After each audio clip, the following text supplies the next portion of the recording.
It's the intergalactic soul, the honorable brother, the revolutionary yourself, Darius Lockhart, and I'm here to tell you to watch Powerbombshells every Sunday at 1 p.m. Eastern on the Fight Game Media YouTube channel. That's right, every Sunday at 1 p.m., and that's on time, every time, because when we stand together, what time is it? That's right, it's nation time. Hey everybody, welcome to episode 121 of Powerbombshells. I am Sam, that is Mel. We're just two broads talking about the wrestling that we watch and also running on Wizard Time once again. But we're here. Exactly. And here we are. We're beautiful and wonderful as ever. There we go. And hello to for everybody. your free viewing for pleasure. Hello to everybody in the chat. We're glad that you are here with us. And if you're not in the chat and you're just watching, we appreciate that too. So thank you for being here. And Daza said, the bear thing. Is it going to come up on my screen? Or there it goes. Daza said, I bet Mel is wearing a hat with teddy bear ears. No, I'm not.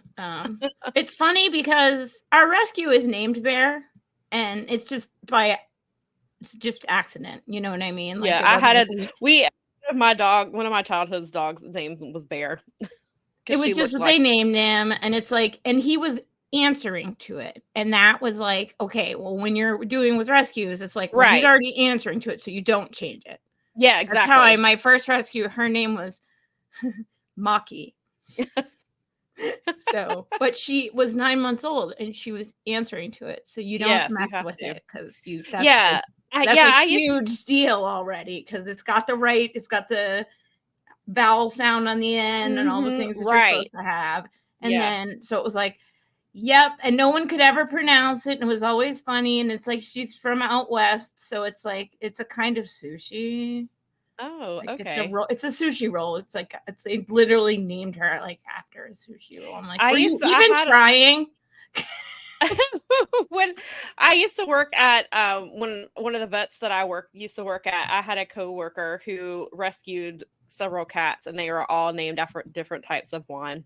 She had a Malbec and a Merlot, and I think I can't remember if there was a third one, but yeah, she had two cats named after wine. That's fantastic. And then you could always tell. I tell the story all the time, but you could always tell when kids name their pets. Mm-hmm. Because they'd come in and like we had a family that came in that had dogs and their names were Pepsi and Coke. Yeah, they let the kids name them. Definitely. Yeah, you could always tell. And then that's how, and we've told the story before, but that's how, like, and then I worked at the last vet I worked at was an emergency clinic. There are a lot of Hannah Montanas and a lot of Mileys that came in because Hannah Montana was popular. And then that's how we ended up getting, because we were trying to. Miley was with her when we adopted her. Her name was Biscuit, and we were like, absolutely not. No, we are not calling her that. So we were trying to get to know her personality. We're like, well, and she was quiet at first, but that's because she had kennel cough. But once she got better, like she was complete, like she was wide open. But so we were like, she's not dainty, like no flower type names, like none of that. And so we were talking, and I was talking about how Miley and Hannah Montana were both really popular at the, when I worked at the vet, and it's been a few years. And so, but my mom and my sister really like the name Miley, and I really like the name Bee because there's a beagle that I followed on Twitter named Bee the Beagle. So we compromised, and she's Miley Bee. I love it. So, I love her name. I think she is. And then we talk about it. I was like, well, she kind of lives up to, I mean, and not that we don't like Miley Cyrus. We do. We're just not giant fans like it sounds like because of her name. But we always joke that she lives up to her name because she's hard-headed and she does whatever she wants. She has a mind of her own. She listens to herself, which is not a bad thing in a human, but in a dog, sometimes it could be a little rough. Overwhelming. Yes. I mean, Bear certainly it's kind of perfect for him because just like that, we call it bear rolling because he just walks through things. He's he's almost 70. He's a 68-pound blue healer. And he's like, that's in my way. I'm going to try and walk straight through it. Like, they're the goofiest dogs ever because our other one is half healer. And I was like, I couldn't figure out because I was used to the terrier side, but not the healer side. Right. Like, wow, she's like extra goofy. And then we got him, and it's like, I know where she gets her goofy streak from because big like their back ends, we call it his potato sack, but their back ends are really big. And I know it's because they heard it, but they have like when they're puppies, they're potato sacks with legs is what they look like. And they like basically drag them around. So they're huge and they kind of get unruly. So it's kind of funny. And they also just sit flat on them, which is the most adorable thing ever. Like he'll sit flat on his bum on his potato sack with his leg kicked out. That's so cute. It's adorable. I mean, I have, if you go on my regular Instagram, I have pictures of him like playing on his splash pad. So cute. Miley is a great name. And I always think it's cute because I don't know why we never realized it, but recently realized that we have Miley and Riley. So. Yes, Mel Pat pointed that out like a couple of weeks ago, and we were like, "How we've had this show for how long?" And we're just now realizing that we have dogs with rhyming names. We were meant to be. There's so many things about us. Just makes sense, right? Thanks, Garrett. Once again, Garrett is the co-host whisperer. And he's very good at pairing people together. the podcast matchmaker. He is the podcast matchmaker, and I think he's like, I don't think he said he's like, I don't know how many he's put together, but he's 100% on all of them. Like they've all worked out. I don't think he's had one bad mismatch at all. And then what's really great is everybody in our group on our platform gets along pretty well, that we can all kind of take turns filling in when needed, and we still can, we still mesh really well together. Like we've guested on other shows, we've had people on, we've had hosts from other shows come join us, and like it flows very, very well. And so speaking of our network, this wasn't Dog Corner. You guys got Dog Corner and right. But speaking of, if you have not already, please make sure that you are subscribed to this little YouTube channel that you are watching this on. And because of course there's us, and then there is the Joy of Wrestling. There is the Dynamite Show. There is Speaking of Strong Style. Garrett often has shows on here. There's all kinds of stuff. And then there's the audio, wherever you listen to podcasts, you can get the audio version, and there's the rap is over there. Oh, there's also the 5-Star Joshi Show. We've got everything covered. There's not a TNA specific show anymore, but I talk about it sometimes. But again, I'm like 7 episodes behind. But we're cool to give our pal pal Mike Gilbert a shout out. Yes, definitely. Because we have so much inner network beef that we are always talking about each other and putting each other over. It's just because we had his co-host on here 3 weeks ago. I already supported it because you made me mad. I supported that Kickstarter. If you haven't supported, that's what I was just going to say. If you have not had a chance to, JD's Kickstarter is still going. You can follow him at JD Oliva, and we've been retweeting it, his link, but we'll make sure we get it out there again. It's running, I think, through the end of. I don't remember It's coming up. Yeah, it's really close, but he blew it out of the water within 2 days. Well, and the stuff that he's offering people now that he blew it out of the water as just bonus stuff for everyone that's already pledged. He's doing such a great job with it. He's killing it. And one thing and of course this book will eventually be available on Amazon. He was talking about it, but with Kickstarter, he gets 90% of the funds raised, whereas with Amazon he only gets 70%. So you're helping an independent book writer when you buy it. So either way, if you have to wait till Amazon, totally fine. But if you're able to donate anything, and he's got different tiers, like you can get the digital version, and I think it's just a few bucks, and then you can get a paperback. There's a hardcover version, and then you get there's insane. He showed me actually before Kickstarter went live. He sent me the A1 not chart. What is it? The sort of the mock-up. Basically. The brackets. Okay. Forgot the word. So he sent me the bracket. Yeah, right. Because the tournament. And I was the first person that got to see it after he made it. And he was like, "Since you've read the book, I'm going to send it to you." And I was like, it was so cool just to have the little, and it's like a digital thing, but still, it's really cool to have, especially if you haven't read the book yet, and then you can follow along with the bracket as it goes.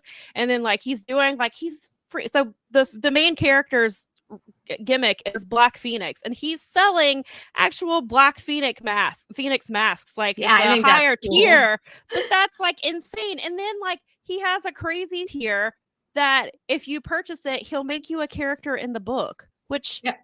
that's just insane. It's so cool. But yeah, and he's like, and then I saw the other day, like he's already starting on his next book. Like he posted a picture of like the title of this new book. Like, but yeah, but I can't say enough good things about Gaijin. It's really, really good. And I'm not just saying that because JD is a friend of the show. Yeah. But it's just the book it's really, really good. And it's a thriller, and there's so many twists and turns that you don't see coming. The ending will blow you away. Like I can't say enough good things about the book. Well, that's it. I mean, it's you liking it and me knowing that, like, the kind of stuff. I haven't read anything of his, so I was like, this is perfect. And so I had to get a copy. And then I kind of wanted the brackets, so I went with one of the mid-tier. But there's a lot of like, again, there's a lot of it's for tier, whatever you your can budget. get a copy of the book. It's not. Yeah, there's a lot of budgets on there, and like I'm not typically, and I mentioned this when JD was on the show. I'm not typically a person who reads digital books. I prefer to have a physical copy.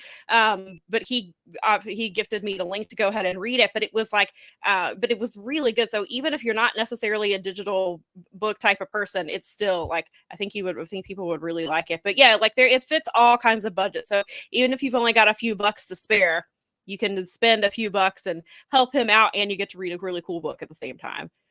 I'm gonna retweet the link because it just went up, and well, it didn't just go up, but we'll retweet. But yeah, it's probably been a few days since we've retweeted it last, and about a week, and we'll just throw it up there. And we said that we would, and it'll just be a good reminder as we go along, because now that I'm like subscribed to it, or now that I've pledged to it, I want all the special extra stuff that he's putting. Yeah, right. So you can help everybody out.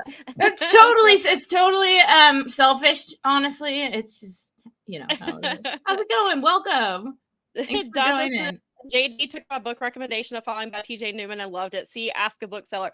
I saw him talking about it, and I didn't realize that the audio version was read by Steven Weber. And so I told that to Nikki, because we both watch Wings, but Nikki really likes Steven Weber a lot. And so I was like, we might have to get the audio version just so you can hear him read it. Dawson said he stumped up for a hardback of Gaijin from the Kickstarter. Awesome. That's really cool. I think I'm going to try to get I think I'm going to do one and try to get a physical copy just so I can have it. And, but yeah, it's really cool. And Brad said, I bought his last Kickstarter to get all his books. It was worth every penny. I still need to jump on this one. Yeah, there's another one of his books that I've started and actually keep forgetting because it's on my iPad, and this iPad doesn't work anymore, but it's on my thing. And so but it's because it's digital and I forget that I have it because I don't see it. I see the other million books on my bookshelf. So I've got to get it. But yeah, I don't usually physical unless I'm going from the library or it's something I really, really, really want in my, like, I might go buy that Chic book, for example, because I would like have the physical version of that. There's things in there that you could like look back up. Jim Valley hooked me up with some Portland wrestling history books. He got me out here, and so I've got like encyclopedia of Portland wrestling, and this is the history of Portland wrestling. But I was like, I kind of like having the physical wrestling books sometimes. Like I like getting them from the library because there's pictures and notes, and even I'm reading Geddy Lee's biography right now as a recommendation from a friend. And there's pictures and there's show notes and there's like lyrics from them. And I'm not I'm not a Rush fan. I'm just not some like crazy Rush fan. But it's such a great book, and I'm learning so much, and I'm excited to listen to the music. And it's such a fun brain, and the history of his family is really, really fascinating. But I really like those kinds of books because they tend to put interactive media in them. Yeah, that's how I have it, because like I have Elton John's autobiography, obviously, because I'm a huge Elton John fan. There's a ton, and that's one of the things that I love is there's a ton of pictures in there. Yeah. And so it's always cool to see that type of stuff. And Paul says, yay, Rush. Yeah, and I mean, I do like the music. My friend is a huge fan, but he was saying that there's some stuff that he was reading that was relatable to my cousin and I and how we talk all the time. And he and I was like, it's in my library. It's totally available. I'm just going to grab it because why not? And I love reading just books that I like reading. I don't care what it's. I mean, so it's a nonfiction book. It's a personal, but like it's his biography. It's awesome. Like I do think Neil Peart is one of the greatest drummers of all time. Like regardless of that, but because I have like a couple of friends who are drummers, so I for some reason know more like drummers than anything. Right, understandable. Like it's really interesting, and it's interesting to hear like when you really care about something, and when you like are a nerd about your art and your thing. Yeah. It's a relatable to my friends who are artists. It's relatable for wrestling. It's relatable to all the sort of things I like. So the book is working great. And then there's a bunch of cultural stuff that is very relevant and hilarious to me. So he was right. But it's something that I like it because it's like, I can read this. We can chat about it later. I'm learning something new. And again, my library is so wonderful because they pull from, if it's not in my local library, which is kind of small, they pull from the cooperative around the state. Oh, that's very cool. Like college libraries and nice. I kind of love it. So that's really cool. I went with here on the we're definitely. Oh, you go. If you, I was gonna say, if you have not, we're definitely. I don't go to the library nearly as much as I should. It's usually when I'm going to vote because that's where my that's where my booth is. Where the certain ones there's and I should go more often. I pass it all the time, but get your library card, people. It's free. It's free. And the other thing is like this is just the books. I have done audiobooks on there. You can do ebooks on there. And if you go to the library, they have a library ancestry subscription. So if you go to the physical library, you can actually use Ancestry for free in the library. I need to check that out with mine. And they've got periodicals, like the history of Richmond periodicals. So this town, and this is a pretty historic railroad town. There were a lot of railroad crossings and stuff here. It's cool to walk around town. It's fun. Like I can go like read the papers from right on the digital library. And the part that's the craziest is like, I do it all on my phone. I do it all online. I can check, I can renew, I can do everything now. It's all digital. You like can go on the library on your just phone, order up what you want, and then they have it sent there. And for me, it's there's even like, because I don't have a home printer and have not had one in a really long time, but like there's a app that you can download to print stuff, and you can set it to print at your library, and then you just go pick it up and pay whatever. It's like 10 cents a page or something like that. And so you can go and do that at your library. And of course there's other places where you can go get things printed, but I mean, you're helping your local library, which needs a ton of help because they're constantly getting their budget slashed and people are trying to censor books, and it's a whole thing. So just go support them, even if you only go a couple times a year like I do. Just go get your free card and help them out and show your library people some love. Well, it's so cool. You can get movies and video games and crap these days. I mean, you can pretty much if there's some form of media that you're like struggling right now because the price is too high, check your library. Right. Yeah, seriously. You can request books, because I also I was reading something recently from like a book writer who was saying that because somebody was like, oh, I can't, why did you purchase a book instead, or like, why did you go to the library to get a book instead of purchasing it? And they were like, because the library pays for it. Like, so I still get paid. So he was like, they were like, I want my book to be accessible. So if that's how people can get it is by checking it out for free at the library, then I would want them to do that instead of not reading it all because they can't afford it. They're like, the library pays my book publisher to buy my book. Exactly. So it's not like these authors don't get money. Like the library system is set up to pay the writers for their, they don't get, I mean, there are donations. They do book sales at mine. Like you can donate books and whatever not. That's why I think a bunch of things have ended up in my system. 3 different, they had somebody at various times has donated their DVD collections of Lost.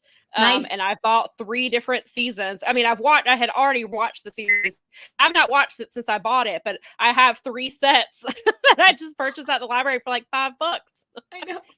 I love when they do our book sale because they have on the 3rd day of the book sale is anything you can fit in a bag for like $5, and they give you but I've gotten like what's great for what I really like things that are useful, like gardening books and composting books and recipe books and stuff like that. That's really good to have around physically because you can bring it with you and not have it be your phone or whatever else. And Yeah, exactly. if the grid ever goes down, you've got backup. Yes. Right, exactly. So all of this to say that was a long tangent for all of us to say. Okay. For all of this is to say, go support JD. Support your local library and support JD Oliva's new book. Right, exactly. Support independent authors. Support your local library. And ask a bookseller because they know. Yes, and ask a bookseller, of course. Especially, yes, I know, Daza, I bet your favorite question is, do you still have that book that was on this table the other day that had that person on the front?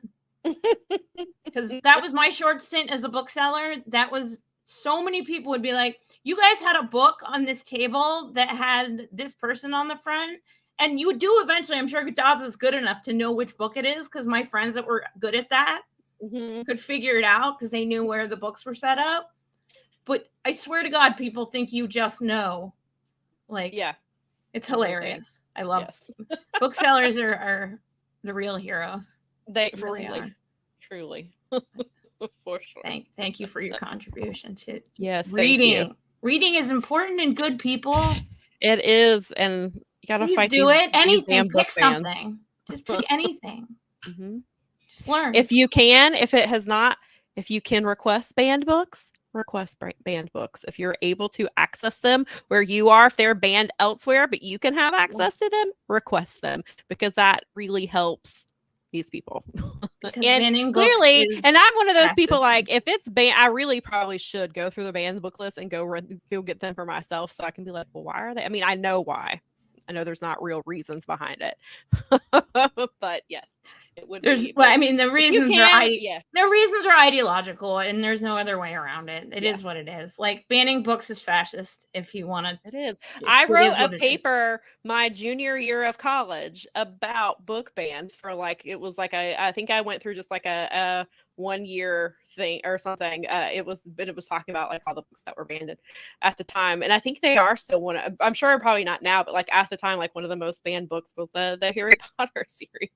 Oh, I know why. I worked in childcare. Let me tell you how many parents got mad at us if I didn't think about it one day and had a mom get upset because it rained and we had to have the kids inside for day camp and they were watching one of the Harry Potter. It was like the first one, like the most innocent one of all. Right. She almost lost her shit. And I was like, oh crap, because my brain doesn't think that way initially. Like, it's a movie. It is what it is. It's a kid's movie. It's not like but I gotta remember that there's lots of different kinds of people in the world and oof, yikes. So it's wild. It's wild what people half the time they end up pushing you in the direction of doing it. So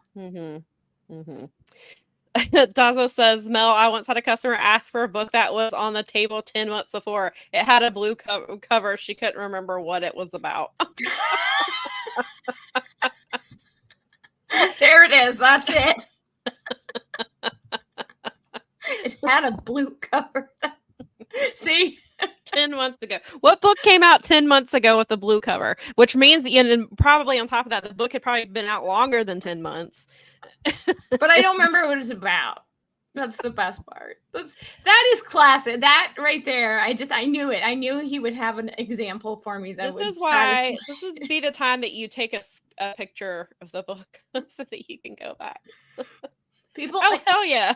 But Sam, but you're you think ahead. You're a rational, sensible person. You go, I might want this book later, but I might forget the title, so I'm just going to take a picture. I have a list in my notes app of books that I have written. That's why I liked Goodreads for a long time, was because it was able to put what I wanted on the ad read so that I could, or Goodreads. I have so many books on my Amazon wish list, and then I of course never go back to get them, but they're there when I want them. Oh yeah. Oh, sweet. So Brad says he just pledged to JD, got the $59 level to get the hardcover and the A1 program. Nice. Awesome. Good. Thank you. Very cool. On his behalf. Yes, Daza said also every Halloween we have right-wing Christian groups leaving propaganda comics in the kids section saying kids are going to go to hell for celebrating Halloween. Lovely. Oh, I can only imagine. I remember. Yeah, Yeah.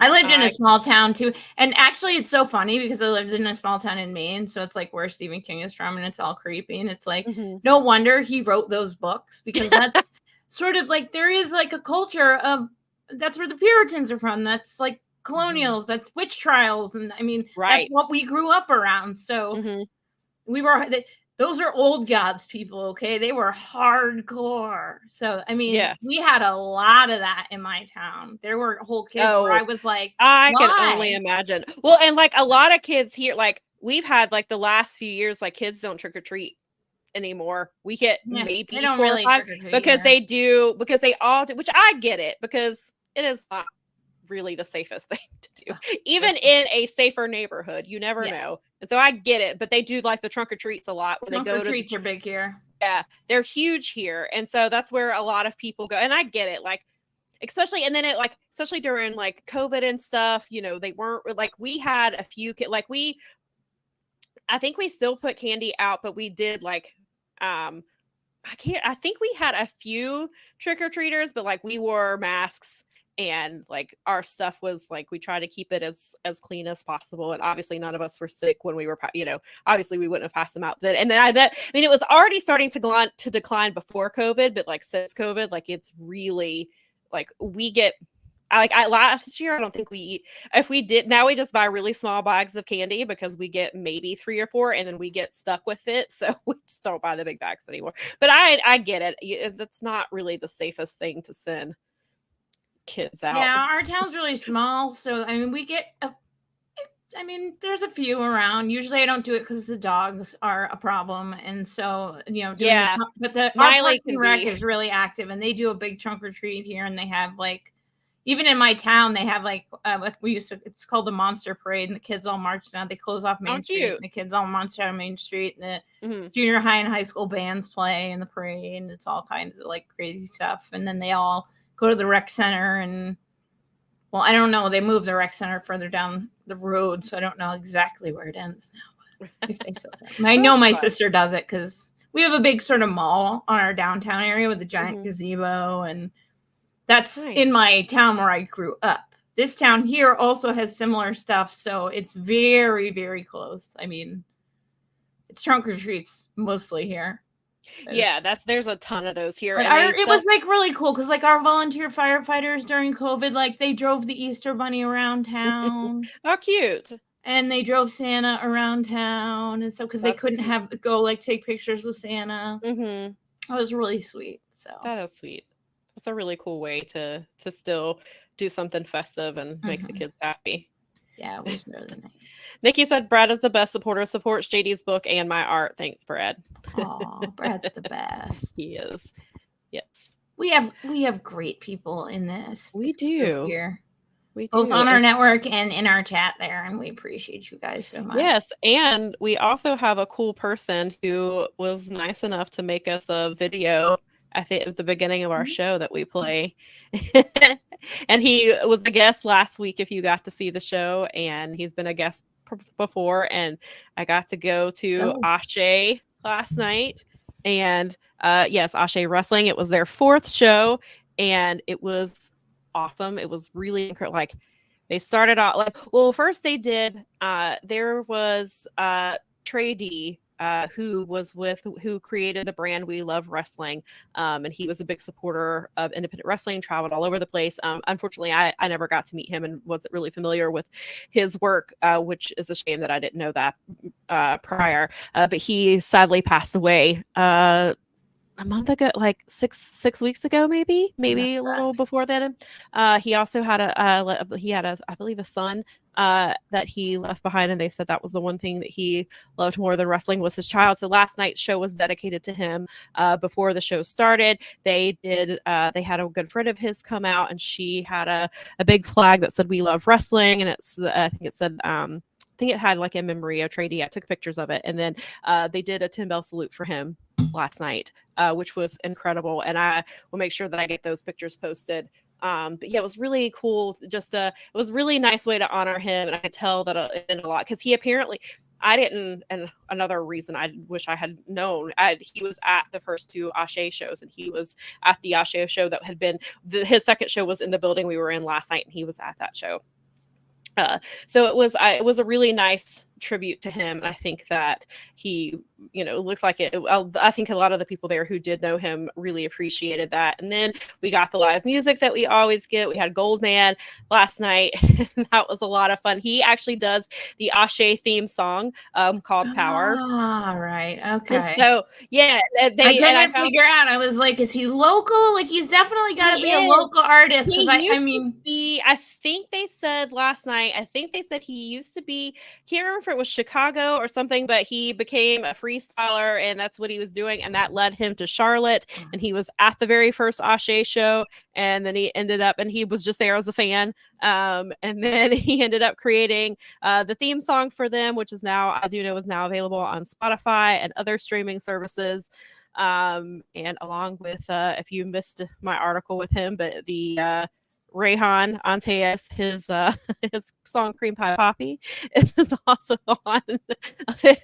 available on Spotify and streaming networks as well.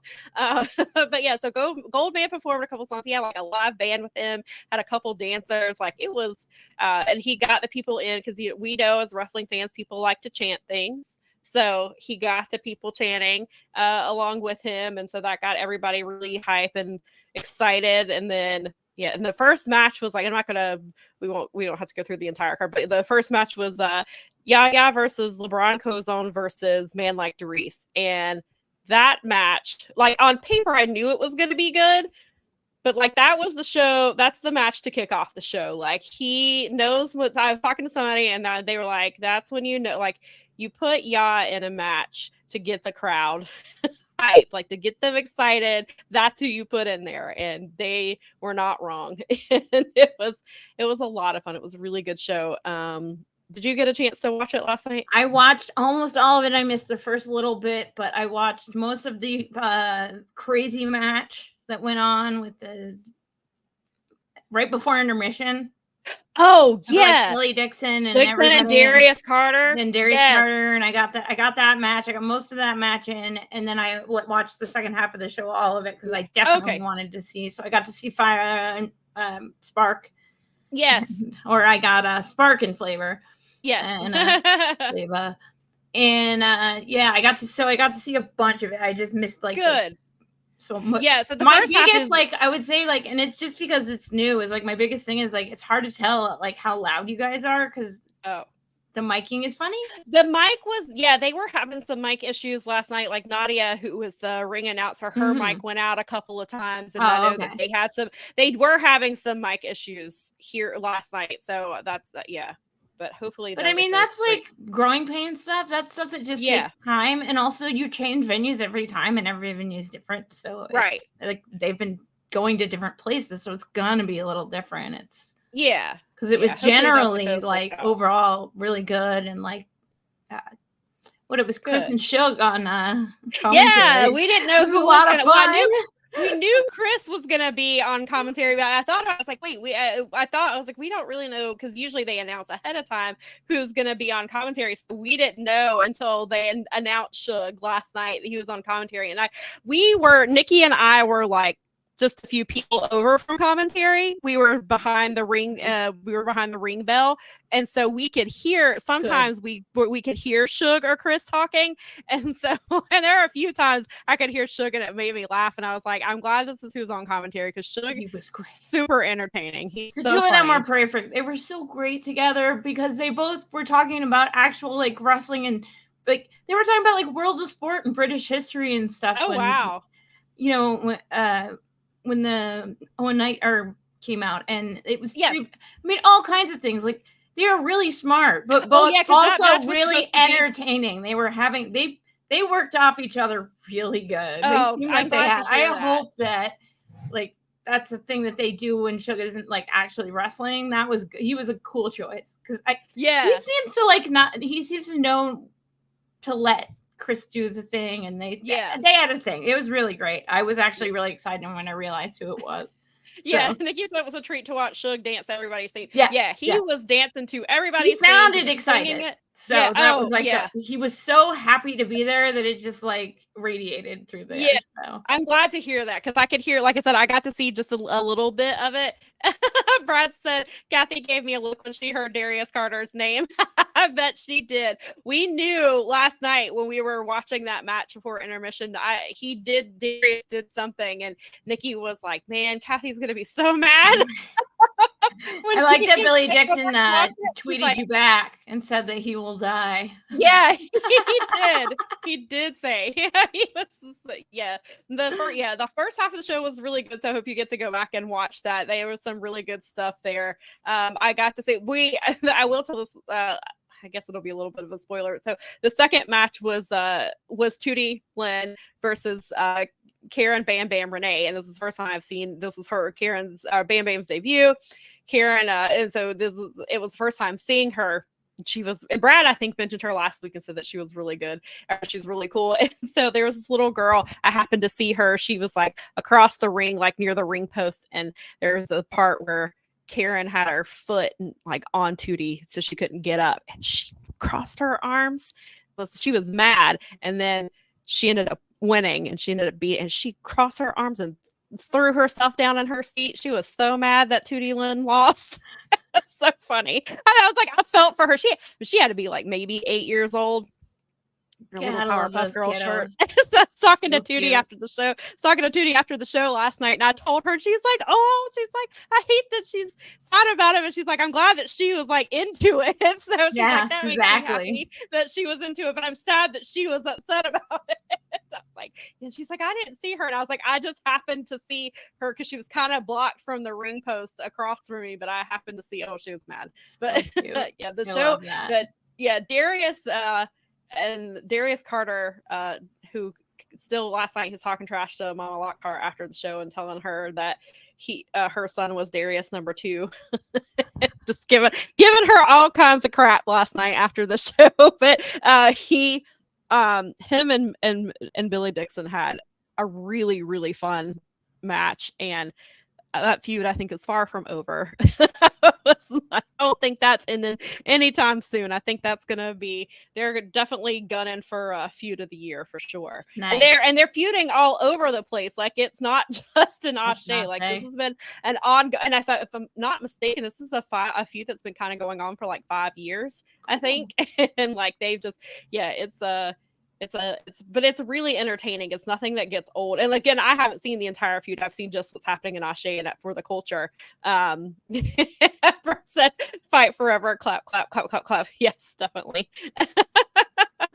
And yes, Nikki did. She DM'd Brad last night to keep him up to date, and she said she didn't want to give spoilers to Brad, but I was feeling bad for Kathy, and she wasn't even there.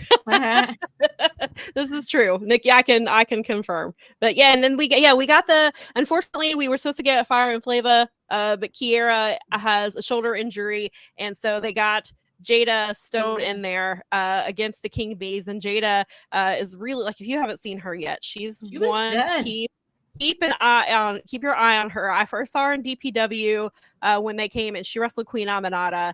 And then I've seen her a couple other times since then. She's making a lot of noise. After Bailey won the title, she wore a Jada Stone shirt in the press conference. I heard that. Yeah, they were saying on commentary. See, that's the kind of stuff they were picking up on. Like that's the kind of thing they were feeding. Yeah, Jada is like, and I think I want to say, Jada, I think she might have trained with Natty recently. Like I feel like she went down there a couple of weeks ago and trained with her. But yeah, Jada's definitely somebody to keep your eye on. She's young. Like I think she just turned 20.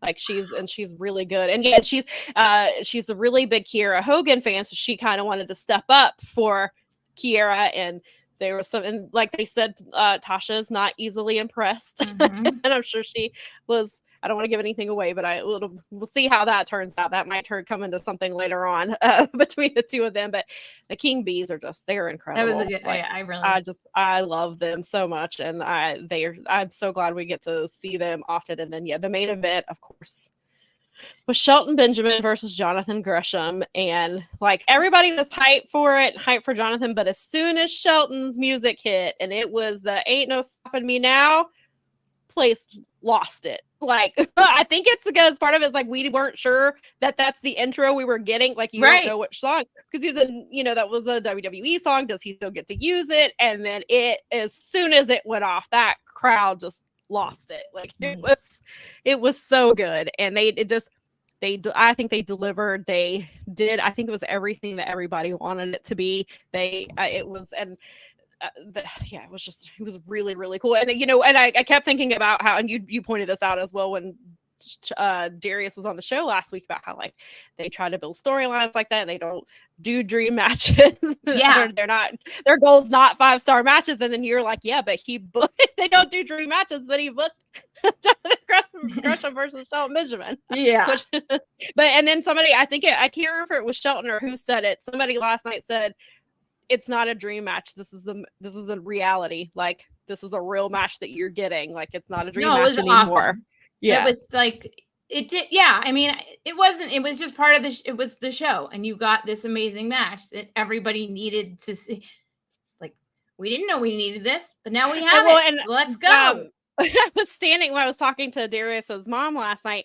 Jonathan Gresham came over after and was talking to Mama Lockhart and stuff, and she was like, of course, praising him, and she's like, this match is so good, and I can't believe that we got this match. And he was like, I didn't think this match would ever happen. I didn't think I'd ever get the opportunity to wrestle him because I just didn't think it was possible. And he was like, and I'm so honored that Darius thought of me to have this match, to have Shelton's first match here. And he was like, that, you know, that means a lot it meant a lot to him to have that match. And he just like, and he was just putting Shelton over, and he was like, I didn't do anything. He was like, I wrestled Shelton Benjamin. And he's like, he was like, it's Shelton. He's like, I didn't have to do much of anything. And we were like, yeah, you did. You called your own. You went, yeah, you went toe to toe with Shelton Benjamin, and it was really cool. And then Shelton, I don't know if did they show him talking to the crowd afterwards, or did they cut that? A little bit of it. Yeah.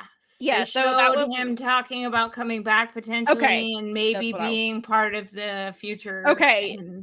That's what I was wondering if y'all got to see that. Seeing you guys again in the future. So yeah. I don't know. All right. Yeah. I tried to be on because I was like, don't shut the show off immediately after. Yeah. Yeah, I don't know. I have not heard anything else. I don't know if he's coming back, but I heard that and I was like, oh, but it was really funny because did it show the part where Darius came out? Darius Lockhart afterwards? Yeah. Okay. So we saw Darius coming. Me, Nikki, and Matthew all thought he was coming to challenge Shelton. Challenge him. Because he said earlier in the show, Darius, so you probably missed this. Darius is like, I'm here to, you know, have an announcement to make. And he was like, first he's like, well, we've got this. So they've got a show in September. That will be. Yeah. And so he announced that. Then he was like, but that's not my announcement. And then he was like, then they were talking about Paris's bumping, which we knew about August. Then he was like, but then this isn't my announcement. He was like, so they're having a block party next month in the same venue. I don't know exactly what that entails, but I'm excited about whatever a block party is going to be and how they're going to do a block party.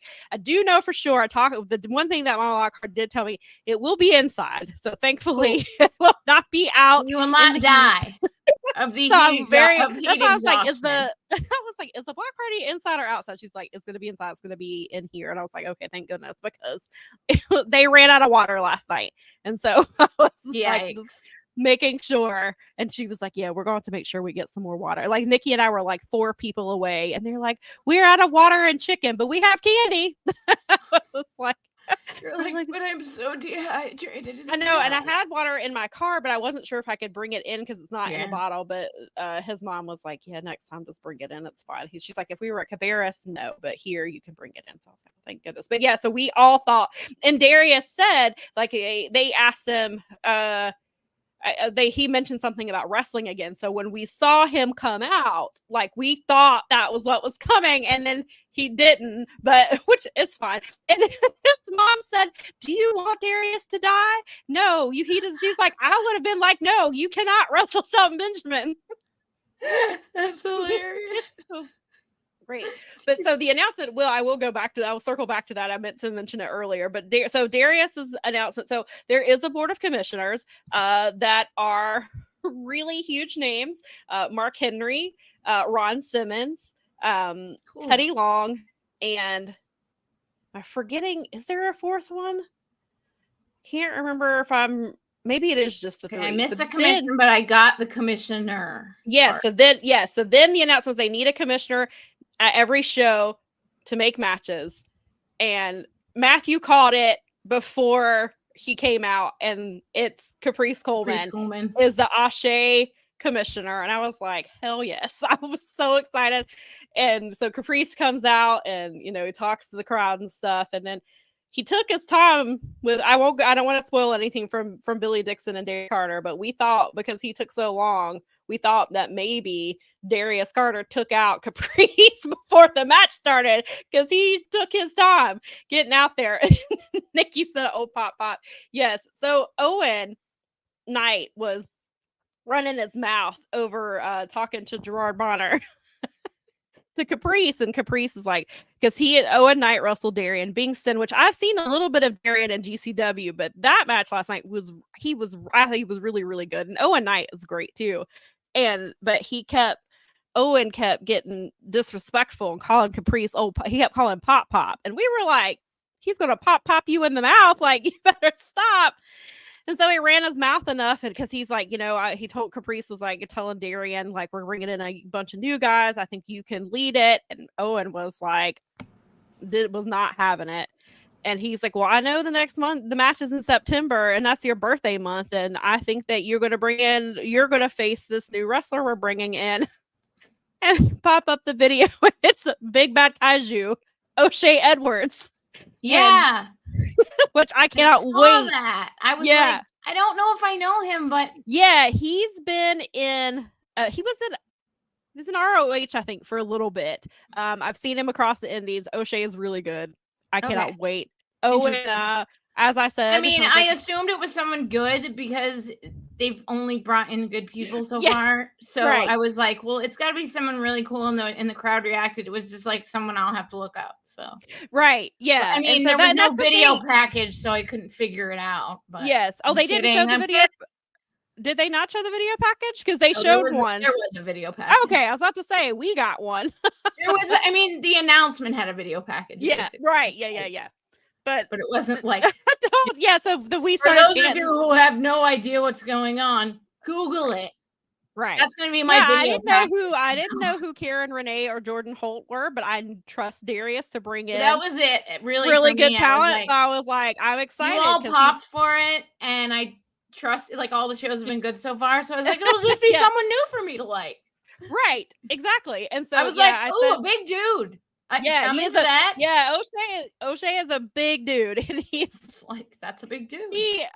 So we started chanting Owen's gonna die when they announced it, and then I was like, well, I said he fucked around and he found out. I was like, he ran his mouth to Caprice, and Caprice said, okay, well, you're just gonna die in your birthday month, which is what Nikki said. He's gonna get wrecked in his birthday month. And Nikki said that I would go back to her comment about Shelton. She said that she wasn't thinking about what theme song he would play, and so she popped big for it. And she said she was just as excited to see Gresham as I was to see Shelton. Me too. I'm huge Jonathan Gresham honestly fan. It was one of those both these guys matches. We were chanting both these guys because there were some dueling chants, and we were like, our whole row was like, both these guys. And we got a few people to join us, but I was like, I had I was like, whoever. It was just so good. I didn't matter. I was just like, let's go. I just wanted to see them wrestle. It was fun. Right. I was like, if this match ends in a draw, I will not be mad. I was like, would not have been mad at it. But yeah, it was really cool to see Shelton say, like, I really like this. I want to come back, and maybe I'll be here regularly. And I was like, please. Yes. I mean, I don't know what the Ashe budget is. Right. So I don't want to. But if they're able to work that out so that Shelton Benjamin comes back regularly, I will take it. And he was talking about obviously being from South Carolina, and he's like, but it's all just one thing. It's not just North and South. It's just we're all We're all from the Carolinas. That's all. But it was really good. It's a great show. So yeah, I don't know much about what the block party is going to be. And then they do have, and so that, yeah, so they've got the September show, which we now know is Owen Knight versus O'Shea is happening there. And then in between, we have Paris's bumping, which hopefully we'll get some more details about that because I'm really excited. So O'Shea's got some cool stuff going on for the next few months, and I'm excited to see what they do next. And did you get to see, I don't know if you were, I think they showed it after the break. Did you get to see the documentary that Chris Lee did, the trailer that they showed? They're showing it on PBS. Yes. So if you guys didn't see the show, Chris Lee and another gentleman, I think his name was Cliff Baumgartner, I think was his name. I didn't write it down for whatever reason, but they've been working on a documentary for a couple of years about Dorton Arena, which is in Raleigh, North Carolina, which was one of Jim Crockett Promotions' really big venues for a really long time. And so they're showing all these pictures of people like Dusty was there and Ric Flair and just all this cool stuff. And they were talking about how much history it has. And then all of a sudden they just stopped running Raleigh, and the fans turned on the promotion because they turned their backs on the fans. And I think it was called When Giants Wrestle Here. When Giants Walk Here. Or Walk Here. Yes. Thank you. Yes. I'm glad you remember that. Here. So yes, Monday, I want to make sure that I go looking for it because I want to figure out when they're going to show it on my PBS station so I can watch it. Yeah, so they are going to show it. I like good documentaries of. I know that you can use the app if they're not going to show it on your local station, which is great. And it's going to be in August of 2024. So we'll have that. I did get Monday. Chris said he's like, "Do you remember that documentary I told you about?" And I was like, "Yeah." And he was like, "Don't show anyone, but this is the trailer and we're going to air it Saturday during the show." So I got to watch the trailer on Monday, and I was one of the first people to get to see it, which I thought was really cool, and was really appreciated that I got to have that honor of being one of the first people to see the trailer. And Chris does want to come on the show and talk about it. I think he's gonna. I was gonna ask you actually. When I saw that was happening, I was like, now we definitely need to have him back on to talk about that when it comes close to the premiere. Yes. And so the award-winning Chris Lee, they made sure to point out last night, which they should, because the Edward R. Murrow Award is a big deal. He won a journalism award and a prestigious one. Yes, exactly. So I did. When I heard that, I was like, oh my gosh, he just won that award. They did all that work, and now it's going to be on PBS. I was so excited for him. Very exciting. So I talked to him for a couple minutes after the show last night, and he is going to talk to Cliff and see what his schedule is. And I think they're both going to come on together. That would be cool. So we're working on getting that. But Chris's info if you guys need it. I still have it on here. Definitely. Go follow at Chris Lee TV. And I think whenever, I don't know if the trailer, I think they were waiting until last night. So once they have the official trailer, we'll retweet it and stuff. And I think we'll actually be able to show it here. I don't know if we'll have to figure out how to do that. Yeah. But yeah, I think we'll be able to show the trailer. I can do it. Yeah. So I think once we have his permission, okay with him, I can get it on. I was just going to say, I think once we have his permission, we should. But even regardless of that, we'll make sure that we tweet it. We'll post it on Powerbombshells as the stories too, because we follow Chris on Instagram too, and so we'll make sure that gets shared. And Nikki was like, Nikki said, Santa told me like 5 times that she already got to see the preview. Touch you twice. Oh, JK, because I didn't show her. I could have, but I didn't want to. He said not to show anybody, so I was like, I guess that includes my sister, so I'm not going to show Nikki. her. She's like forever, like she has to like console you, but can't know the spoilers. That's a tough job. Good job, Nikki. Keep it up. Good job. Good job being the person who can't hear. Hi, Hassan. Welcome. You have to console your sister without really knowing why. That's a real sister job, right there. It is a real sister job, yeah. But yeah, so I'm really excited about that. But we'll definitely keep you posted. Hopefully, Chris will be on soon-ish when we get him. Yeah, that's super exciting. Yeah, and I think I said this last week, but I need to make sure I post the link to the YouTube documentary that he got. It's not a YouTube documentary, it's a documentary on YouTube, but that's the one that he won the Edward R. Murrow Award for. That was the one. It's called I think it was why did I just blank on it? I know it's about Bank of America Stadium being built on. It's like ghosts of it's like, yes, I just blanked on it. I'm sorry, Chris, if you're listening. But it's about it being built on like indigenous land, right? It's a slave plantation, I believe it was a slave property. Plantation. Okay. Great. And it's like 20 minutes, but we'll make sure that we get that out there because I want to watch it. So yes, please. Yes. So Chris is doing some incredible work, and so we will definitely get him on here soon. That is in my nerd wheelhouse right there. And I find it's so fascinating. Well, because you learn so much about our country with those little things. It's weird. It's amazing. Yeah, and especially in your own, obviously with me and for you, it's area, like there. It's your spot.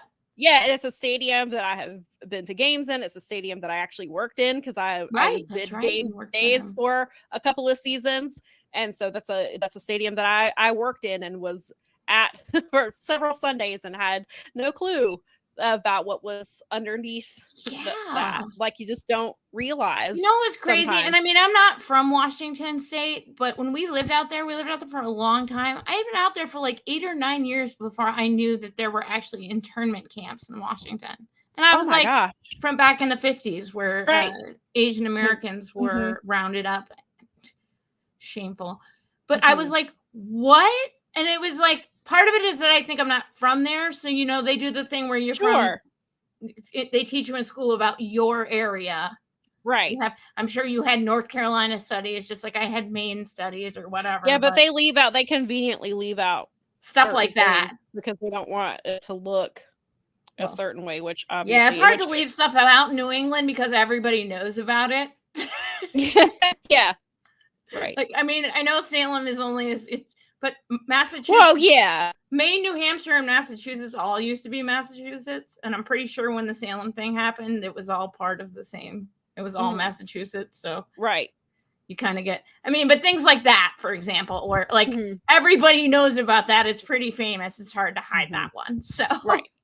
But like, but it's everywhere. Like out in Washington, it's like the Hanford nuclear plant, which is a massive like ecological thing. And then they had all these like internment camps there, and I was like, so I had to like go reading about the state that I'd lived in. It was like, they do a good job of leaving a lot of things out of all history. I mean, even here, because obviously North Carolina's in the South, so they leave certain things out, or they frame it in certain ways where, you know, states' rights and all that. Building a stadium on a slave plantation is right. Peak crony capitalism. Yeah, so there's there's all types of stuff, and then clearly, obviously, there's even before that, there's obviously the Native Americans, and obviously we're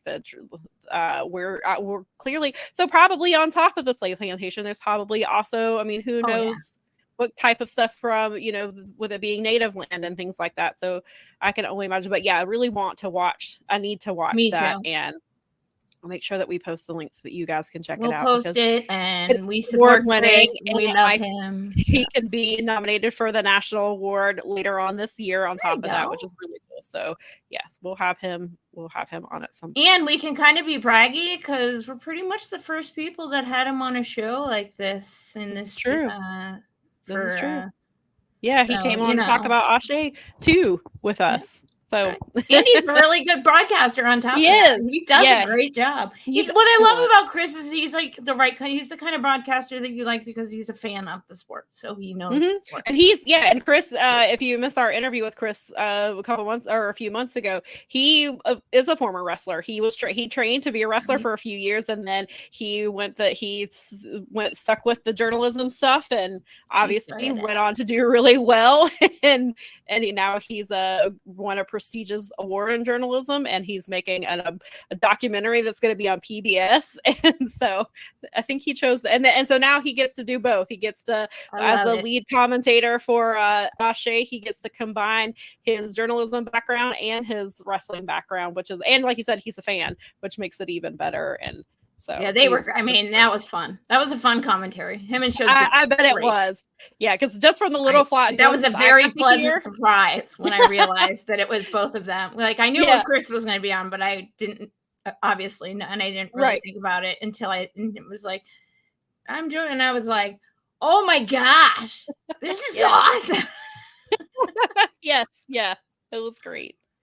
So I was like, he's not going to be wrestling, and I kind of enjoyed talking to him when he was on the show, and then I found out he was going to be on commentary, and I was like, yes, keeping that's one thing that Darius is really, they do keep it small with the number of matches, but he tries to keep like a core group of people that are involved in one way or another. Like we got, when you go back and watch the first half, you'll get to see how Rayhan got involved last night. So even though like, and I talked to him about that, and he was like, Darius told me, from the jump, like, I'm not going to be wrestling every show, but I'm going to be involved in certain things, and people are going to get to know me and my, my personality and my character and all this stuff. And so, and he was, that's really important. Like that it's not just the in-ring stuff, like it's all this other stuff that I get to do.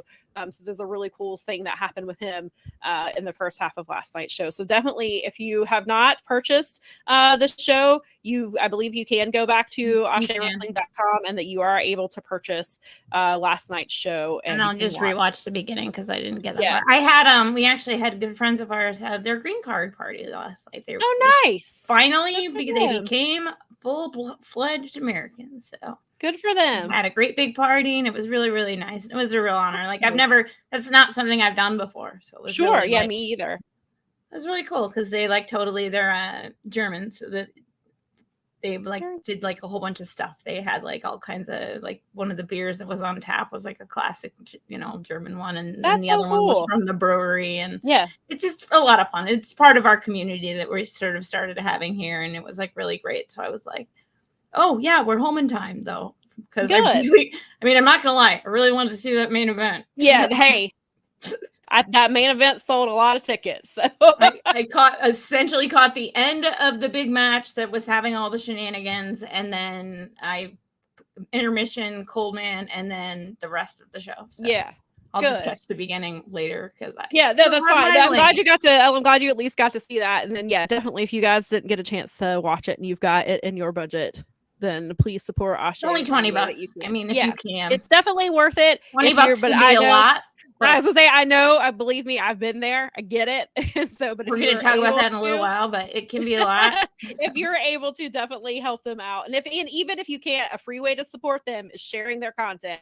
Subscribe to their YouTube channel because they put a ton of content out. They have like cool little series, like 10 things that are in my wrestling bag. Were they showing that in the ring? Because it was just playing in the background, like kind of like when they were playing during intermission on the podcast was the 10 things. So I saw Shugs and I saw Jada's, I think. Yeah. And I saw so it was really fun. I was like, this is what Sam was talking about. Yeah, so they have all kinds of cool content. And then, of course, following them on social media is also a huge help. But definitely subscribing to their YouTube channel, because just like ours, in order to get monetized, they did meet their limits, so now they can monetize and bring in some income that way. But make sure that you're supporting them over there and us. So while you're here after the show's over, go like Ashe Wrestling on here and help them. So that's a free way to support them, and that's a huge way. So sharing their content is a huge way to support them. And I can only imagine the content that's coming from last night. I know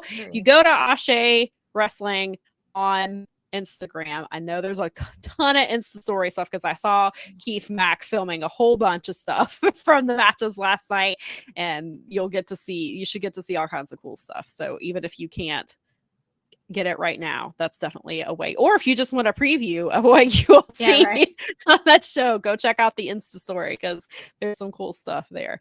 But I guess we will get to some other things on our list. So someday, as most of you know, I have to watch WWE now.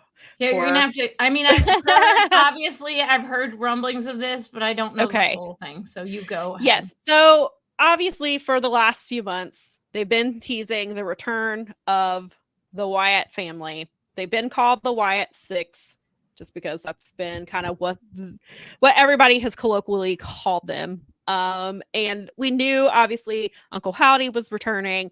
There'd been rumors about who was involved, and then And they were pretty much, and I think everybody that was kind of the ones that were narrowed down, 5 of those 6 were there. There are actually only 5 of them that did finally come on Monday, but we'll get to that in a second. But yeah, so they've been doing the QR code stuff, and so Wrestling Inc., which is one of the websites I write for, they have done a ton of coverage on the QR codes and what's in them.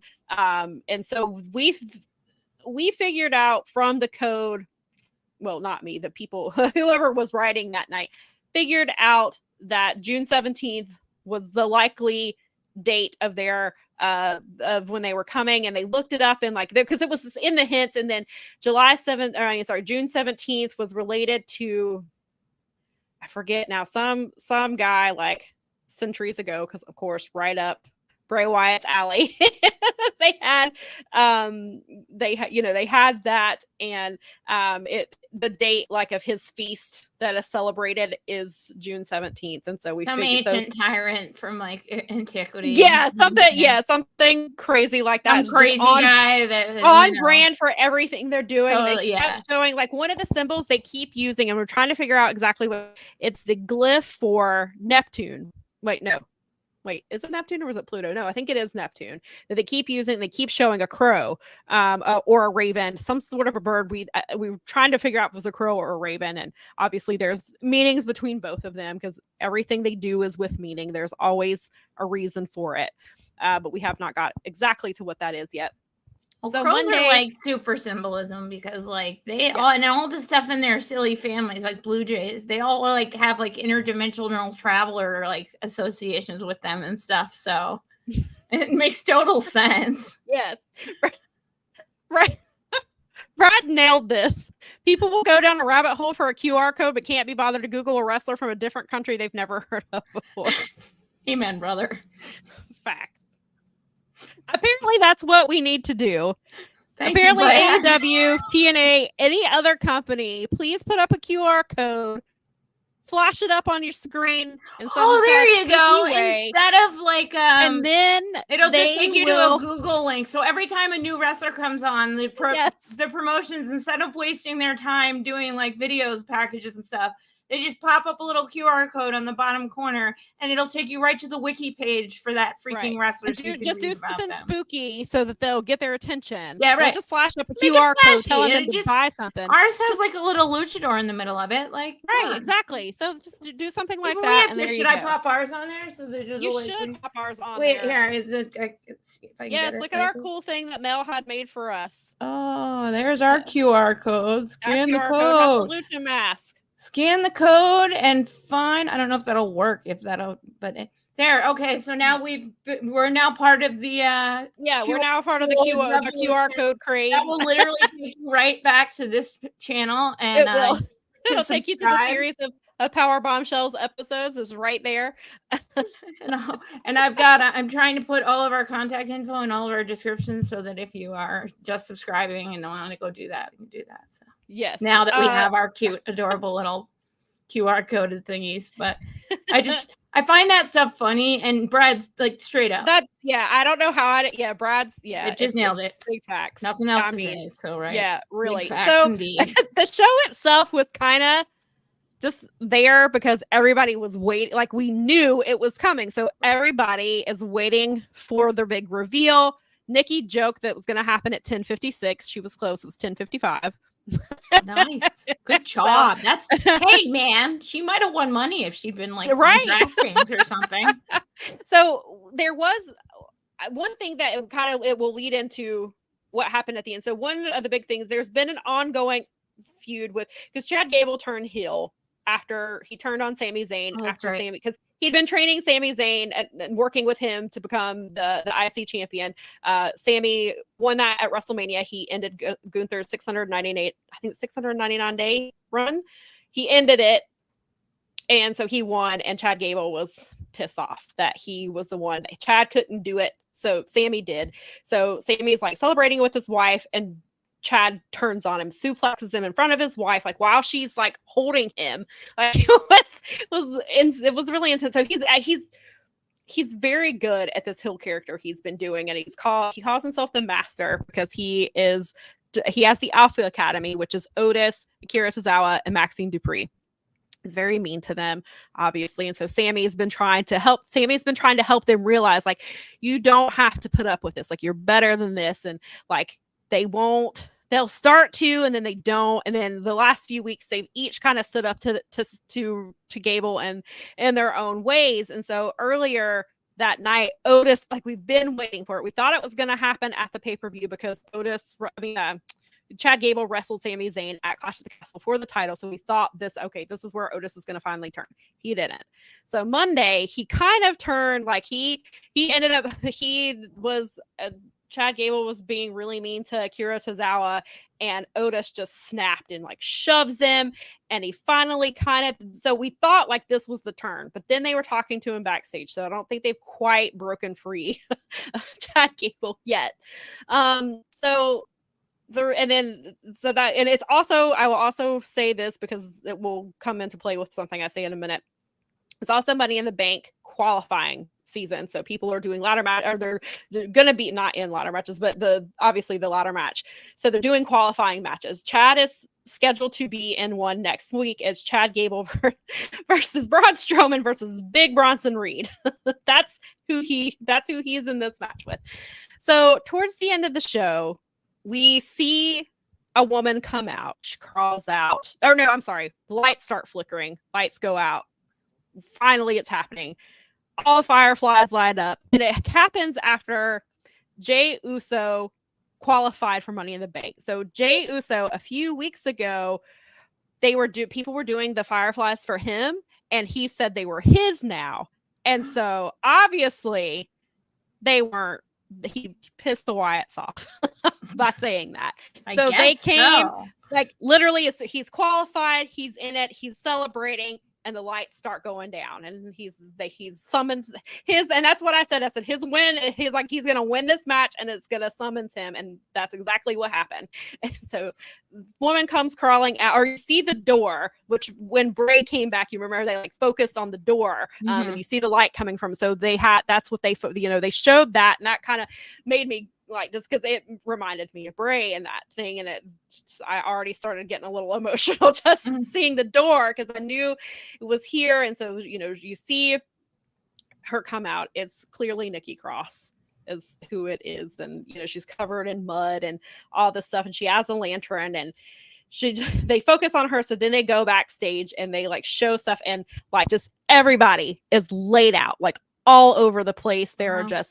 They have attacked. They've taken out everybody in the backstage area in the gorilla position.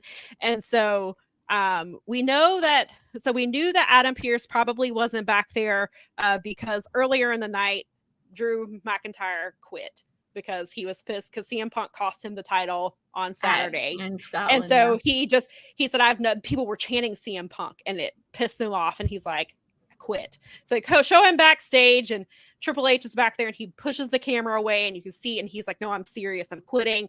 And he just like walks off, and Adam Pearce is like, don't worry, I'll go handle this. I'll go talk to him. So that gets him out of the way.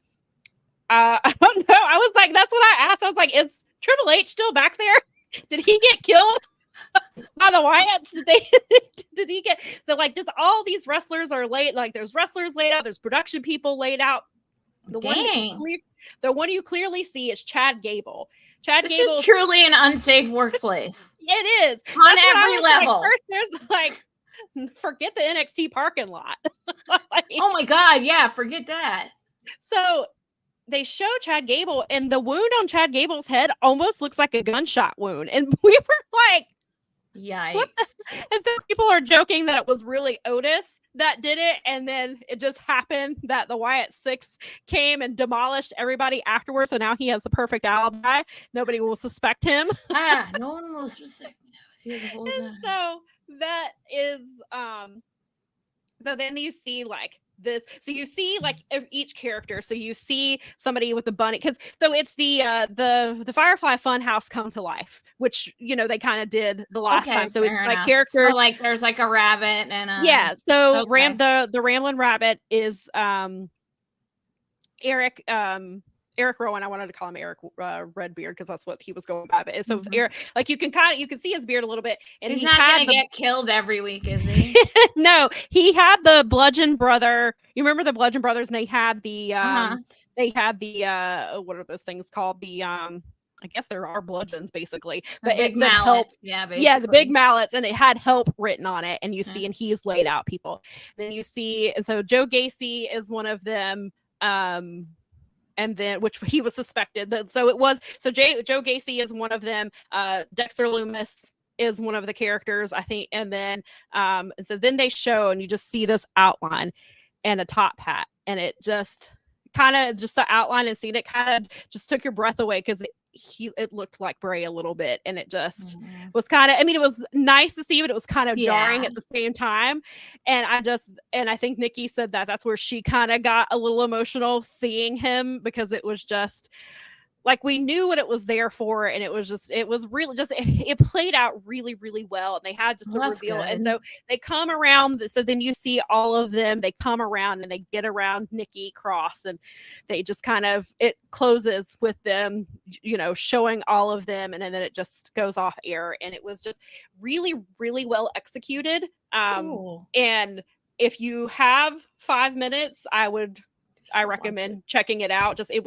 I thought it was really, really well done. And there was a comment that kept going around on Twitter from someone who was like saying this didn't sit right with him because it was a money grab. And sure, yes, it is a money grab. Are you new to WWE? Yeah, clearly it's a money grab, but it felt like this is he's honoring his brother. Like, this is what him and his brother wanted to do. Like, I felt that's like what I'm asking. Yeah, that would be my first question is, did you feel and do you think that the people involved in this that are family to Bray were okay with it? And that this was what they were trying to do is not honor kind of, because I mean, that whole thing made WWE, like, whether I liked it or not, it did make WWE interesting to me. Like the Bray Wyatt stuff was making it interesting to me for a while there again. It was, and that's what I think, because obviously Bo, this is Bo's vision too, along with Bray, and I think I've got this. I think I have the screenshot of it, because Mika, which is their sister, she tweeted after it aired. Well, she tweeted after it aired, and then she wrote on Instagram, and I will see if I can find it, because I gotta. I mean, if it's WWE time and time again has done disrespectful to the family stuff as a money grab. So that's completely understandable to be. Like, so if they did this and just had zero care and did what they, then they would be, that's kind of par for the course. We'd hate it and whatever else. But if they actually, for a change, made a concerted effort to have the family involved, and like, theoretically, we're under the Paul Levesque era, so we're not going to maybe do as much carny, horrible. And from what they're saying, this isn't going to be like the supernatural type stuff. It's going to be kind of, somebody likened it to the Purge. They likened it to the Purge. Which I could kind of see that being, because Chad more Lord of the Flies than and so Chad Gable, like, one of the reasons it appears he was a victim was because he's a bully. He turned on Otis, or he's turned on the Alpha Academy. He turned on Sami Zayn, who was his good friend. So like, that's one of the theories going around as they're attacking, people who are considered bullies. And like, Uncle Howdy has a new mask. It doesn't cover his entire face. It only covers from like here up. And that was another thing that we talked about. So yes, they're bringing in, sure, they are making money off of this. But on the other hand, like, they brought in Eric Rowan, who was unemployed. They brought him back. And giving him something to do. They're using him. The same thing with Joe Gacy and Dexter Lumis. These people are now involved in actual storylines, and not just because Dexter hasn't been used in a while. I think it is because they were putting him in they were putting him in the Wyatt family, or the Wyatt. And so now they are calling them the Wyatt 6. The logo popped up at the end, and it's 6. It's CKS. So CKS. that 6. And then Yeah. sometimes there's some graphics, the 6, instead of an S on the end, it's the It's a number 6, 6. which is what we have here. So for Wrestling Inc. purposes, we use the S at the end, but they have like they've already got new merch, of course. So, but what? yeah, it's funny how that happened. They've got My 3 mind new is t-shirts. blown. They have 3 new t-shirts, and so yeah, it seems like that and also the guy that did Uncle Howdy's original mask, he did the Fiend mask. They hired him to do the masks for these people. So they're like, I'm pretty sure that was Tom Savini. He's like a famous horror director. Yes. So. And so like they're bringing back, and I think somebody said that they brought back like one of the writers who was involved in the original story. Like, so they are sure, yes, they are going to make money off of this, but they're also employing people to get them involved in this. And so I found Mika's Instagram post. Cool. And she said, it is a little long, so just bear with me for a minute. So it says, Wyndham talked a lot about hurting in his character. He would describe real life pain and scenarios as a way to kind of harden, inspire, or shape his future. He turned pain into a positive through creativity and expression. Last night, Taylor is Bo Dallas's real name. Taylor debuted for the first time as Uncle Howdy without Wyndham. This was their dream, their vision, their fairy tale to fulfill. He carried this on his back, but more importantly, in his heart. As siblings, we've always had a strong cord attachment to one another. As the lights went out in the arena and I watched from my TV, my pulse raised, my eyes welled. I felt every iota with him while also feeling warmth that can only be described as Wyndham. I am so incredibly proud of Taylor. Honoring the memory of a Wyndham or a loved one while navigating the path of grief is a profound and personal journey. Our family has been on stage with the outside world to see inside it since 3:33 p.m. on August 24th. A moment in time we as a family will never get past or over, but somehow we have to find a way through it. How does one do that? In my opinion, it's in our day-to-day lives and creating ways to celebrate their life and legacy, even as we cope with the pain of their absence. For Wyndham, it's in storytelling. He was the greatest storyteller I've ever known. And as we embrace the moments of sorrow, there's a duty to uphold, to keep finding ways to express his madness and genius. In doing so, it is a testament from our family about the depth of his love and our love for him. Upholding Wyndham's homage can be a source of comfort and strength. We hurt, we heal. In doing so, we keep their spirit alive and find solace in the impact they had on our lives. Also of massive and gigantic and amazing praise to Rob Fee and I guess his at is different. So Baking Jason for doing the alchemy behind the scenes. Unreal you guys are. Wyndham, wish you were here. Love you more. So that to me feels like it's the family supported by the family, and it's fine. That they are very pleased with this, and that they are on board with everything that is happening. And it feels like, and so I'm hoping, I've said a million times that like they constantly drop the ball with Bray Wyatt, no matter what the character was. And so that was my biggest concern with this whole story, was how to just make, like, I had low expectations, but like, as long as they are honoring Bray, that's all I care about. Like, but if it's going to do anything to tarnish Bray's vision, then that's when it will become a problem. So far, the very first step, the execution of getting it on TV, I think was flawless. I think they did an incredible job, and I'm really curious to see how it turns out. And so going back to the Chad Gable thing, Chad Gable, so on Main Event, it was announced that they put up a new graphic, and Chad Gable was not going to be in the Money in the Bank match. It was going to be Ilya Dragunov. It's going to be in the match. Well, then Friday during SmackDown, Adam Pearce tweeted a video, and it's just him talking, and he says Chad Gable is, he suffered this heinous, this brutal attack, but he's somehow fine, and he's gonna wrestle. He will be back in the ladder match. And I was like, what the hell? Heinous attack. He got that was what he guys said. Right. So the this conversation you and JD were having makes so much more sense now. Yes. So it appears that he looks like he was shot in the head. And so we were just joking, like he was brutally shot. That's what JD said, because I wrote the article. The article and you retweeted it and said he was brutal or like injured. I was using by being shot in the head.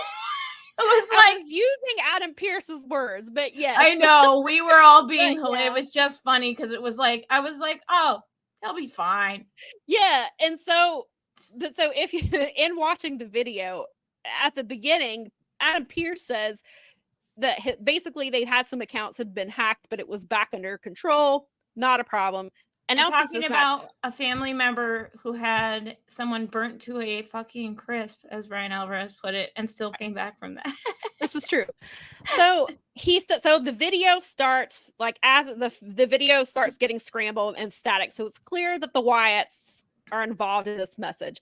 Cool. And he's like, he's gonna wrestle, he'll be in the match. And I was like, oh, something is happening. And then of course at the end, a face flashes up really quick, and you can tell the Wyatt. But before that, he says, "Thank you for this time. Thank you for." He thanked people 3 times.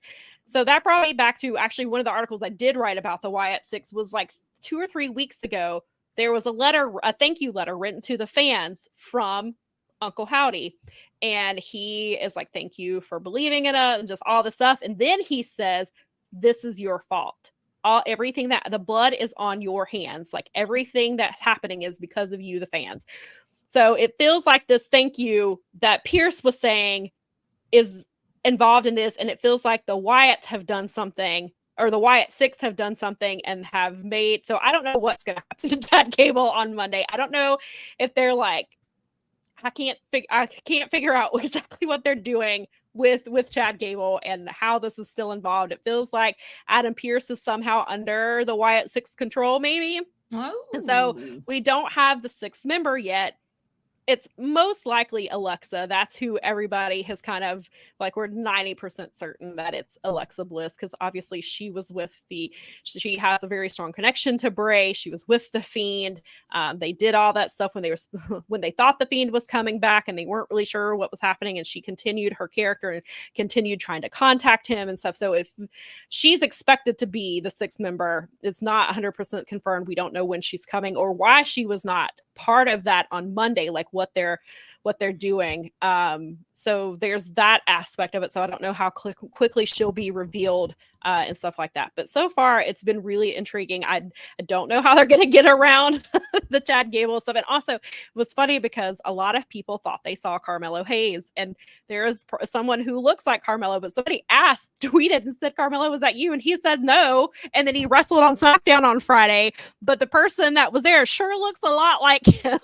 So, I don't know what that is and who it's going to be, but yeah, I'm really happy with the way it turned out, and I hope they do something cool with it, because Brad makes the point that the big issue is once they start having matches, there's going to need to be a lot of smoke and mirrors, not just for the gimmick but for the members that aren't exactly good in the ring.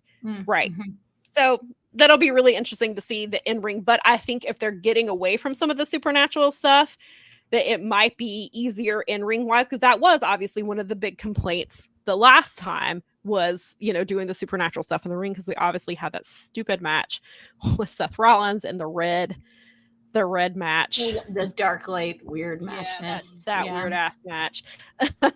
And said somebody else here says that they donate 100% of the Wyatt merchandise money to Bray's family. I know that they did it with there was select Bray Wyatt gear was donated. I have not heard if the new stuff is also being donated to the Wyatt family or to his family, or if this is obviously because of the people involved. I haven't heard yet, but yes, there were at one point they were doing some of that.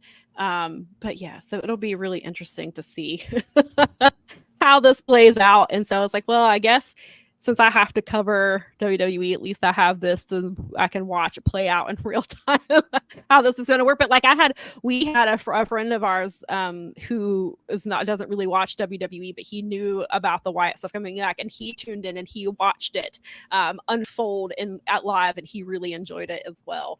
And cool. My timeline was nothing, like I just saw a ton of positive. Yeah, I saw a lot of people talking about it. So yeah, and so I definitely wanted to make sure. I know we don't typically talk a lot about WWE in here unless it's to cover. Yeah, but we talked about Bray a lot in the past. Yes, and that's what they. Yeah, and if you've watched the show for long enough, you know that I was a really big Bray Wyatt fan. I loved the Wyatt stuff. I had hoped that I had hoped for more for it, especially when we had the big reveal the last time when Bray came back. And that reveal was really incredible too. And I was saying that I hope somebody, I don't know, I haven't seen it yet, but if anybody has, but I was hoping that somebody would put the two videos together, the two entrances, to see if there's like callbacks that I missed, that maybe they did some similar things that was a kind of a callback to it. Because clearly the door, obviously that was the most obvious thing, was the door, and clearly the lantern and the "we're here" thing. So that, you know, there's that tie-in still as well. But now, of course, I expect them to make it their own thing, but also honor Bray at the same time. So, and I'm really glad that his family is on board with it, because that's the main thing. And of course, and you know, the guy was talking about the money grab, like, he's not wrong. They've done money grabs on a lot of things, but I felt like this felt different. It felt like they wanted to continue, and I think this is the best way to I think Mika, or like correct. An honoring thing. And I mean, they'll make money off of it, obviously, because it is what it is, but at least there is some attempt to like have the family and the legacy of what they were trying to accomplish done. Right. So, exactly. Yeah. Well, that's good. I mean, that's good to hear, because it sounded like people were pretty excited about it. And so I was like, well, maybe they're doing a nice, like, good job. And so far, yes. We'll see. Yeah, I am cautiously optimistic with how this turns out. I will report back, I'm sure, if things start getting a little haywire. So I guess now we will switch gears to AEW. And last week we talked a bit about the Owen Cup starting, and we didn't have brackets yet, and trying to remember off the top of our heads who were in there. And thanks to Lauren, who mentioned in the comments that Harley said Saraya was in it, because I had forgotten that. The tournament has gotten underway. We have I guess we can pop these. That was part of the reason we were running late today, is because I forgot to. This is the ladies. Is that okay? Yeah, we can start with the ladies. Start with the ladies. I've got. So here is our brackets. The tournament has gotten underway. We've already had the left side matches. We had first on Dynamite, we had Chris Statlander versus Nyla Rose. Nyla Rose got a huge pop. It wasn't her hometown, but it shows you that maybe you should be putting Nyla Rose on TV. Seems like the fans like her. Or maybe just qualifier in the first round. Right. And I knew as soon as I saw that match, I was like, they're not only, and I said this in Slack, I was like, not only are they only making her lose during Pride Month, they're also having her lose on Juneteenth. Well, and after everything that went on with Oklahoma, maybe they should have set this up better. I'll have no issue with her not winning. I mean, whatever. Put her in a match and let her at least get to the second round. I mean, this was very like, as soon as we saw it, we all went, "Oh, she's losing," so that Chris Statlander can win, because obviously Statlander's in the story. She said that she wants to win this because she wants to be the first woman to hold the TBS title and the women's championship, because obviously now the Owen Cup has more stakes. The winner of the tournament gets a title shot at Wembley. Honestly, that left side of the bracket really is like a kind of dead giveaway when you consider the story that's going on. Yeah. Yes. So then that doesn't seem like that's a pretty no-brainer. Like, you almost know exactly it was very obvious as soon as it popped up. And then so Friday on Rampage, we got Willow Nightingale and Serena Deeb, and they wrestled the main event, and they got like 11 minutes, I think. Or 10 and a half. I think it was 11. It was a really good match. But still, it was obvious right away that Willow was going to win, because Willow and Chris are telling a story right now. And, you know, after the show, we got the exclusive interview with Willow that was on social media. And she talked about how Chris turning on her broke her heart. And now she's in the anger stage. And she said she's pissed off and she wants to get her hands on Chris, rightfully so. So that is our next, I guess our this was the quarterfinals. So I guess, what is this? The semi-finals next, I guess, is what the technical it'll is called. Be semi. Yeah, semis. Yeah, so we have that. And then on the right side of the bracket, we are getting Deonna Purrazzo versus Hikaru Shida, which are, I think will be really good. Deonna has been on a roll lately. She just she beat Thunder Rosa in the no DQ match on Collision 2 Saturdays ago, which was a fantastic match. Obviously, Shida is a former 3-time women's champion. She is somebody who is beloved by by AEW fans. She also she pops ratings every single time she's around. So this should be a really good match. This one, I assume Deonna is winning because of she's prominently featured. I don't know what Shida, because Shida still wrestles a lot in Japan. I think there were some visa things that had to be worked out and are now worked out clearly because she's here. But I assume that Deonna wins this match. I would not be mad if it's Shida, but I feel like because of Deonna, it feels like they're focusing on her and making her a bigger part of the women's division, which is really great to see. And she's been telling a story away from a title. But I feel like this match will be really, really good. And then the other match, of course, is Saraya versus Mariah May. And we saw Saraya and Harley Cameron and Anna Jay attack Toni Storm after her match, and they took out and then Mariah ended up, no, it wasn't after the match, it was after the contract signing on Wednesday that they attacked that this kind of set up, and that's how we found out that Mariah and Saraya would be facing each other in the tournament. You've got the thing is Mariah and Saraya are obviously, they're both from England, and Mariah has talked about how growing up Saraya was one of her favorites, but now Toni obviously is her role model and who she wants to be like. Obviously, I think Mariah will because of the I think Mariah wins this. Mariah wins this, and this is how we get to. I think we've all pretty much predicted that this is how we get to Mariah versus Toni at yeah. And so I think that's what they're setting up here. They've been playing the long game with the story, and we see Toni is, especially I think after the segment on Wednesday, Toni, we've talked about it for a few weeks about how Toni is leaning more babyface, and it looks like we've got pretty much, she's the babyface now going into this match with Mina. And we don't really know where Mariah stands because Mariah was up on the stage with Mina while Toni was laid out in the ring. Right. And, and we saw that. And I haven't seen Collision because I was at Ashe, but I know that that Mariah and Toni were in a tag team match last night. So I watched Ashe instead. So yeah, I read a rundown, but yeah.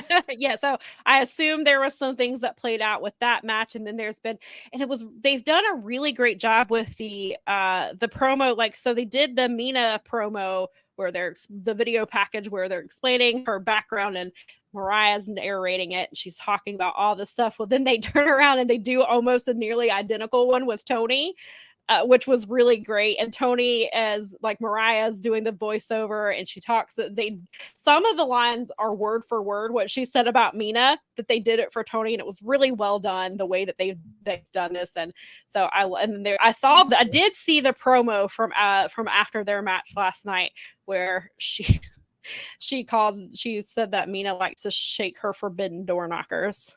Oh geez. Nice. Yeah, so so we see that, and I guess that Mariah forbidden door knocker is kind of funny. Actually, it made me chuckle when I heard it. All right, I'll Toni. I'll let it go.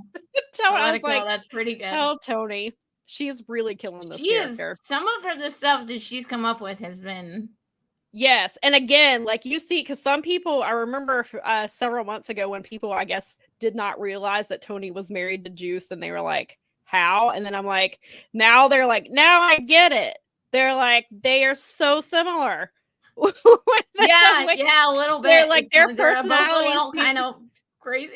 Yeah, and their personalities seem to fit really well together. Like, I get it now. They're like Toni, and so you can see it in their promos, like how they're just really intense, and they like really know how to turn it up and like dig into their characters, which is great. And so before we switch to the men's, I'll go to some of the comments about this tournament if I can get the Okay, there we go. That was There we go. Get the so Hassan says that Willow versus Deeb was awesome. The crowd were into both, and they were killing it. Agreed.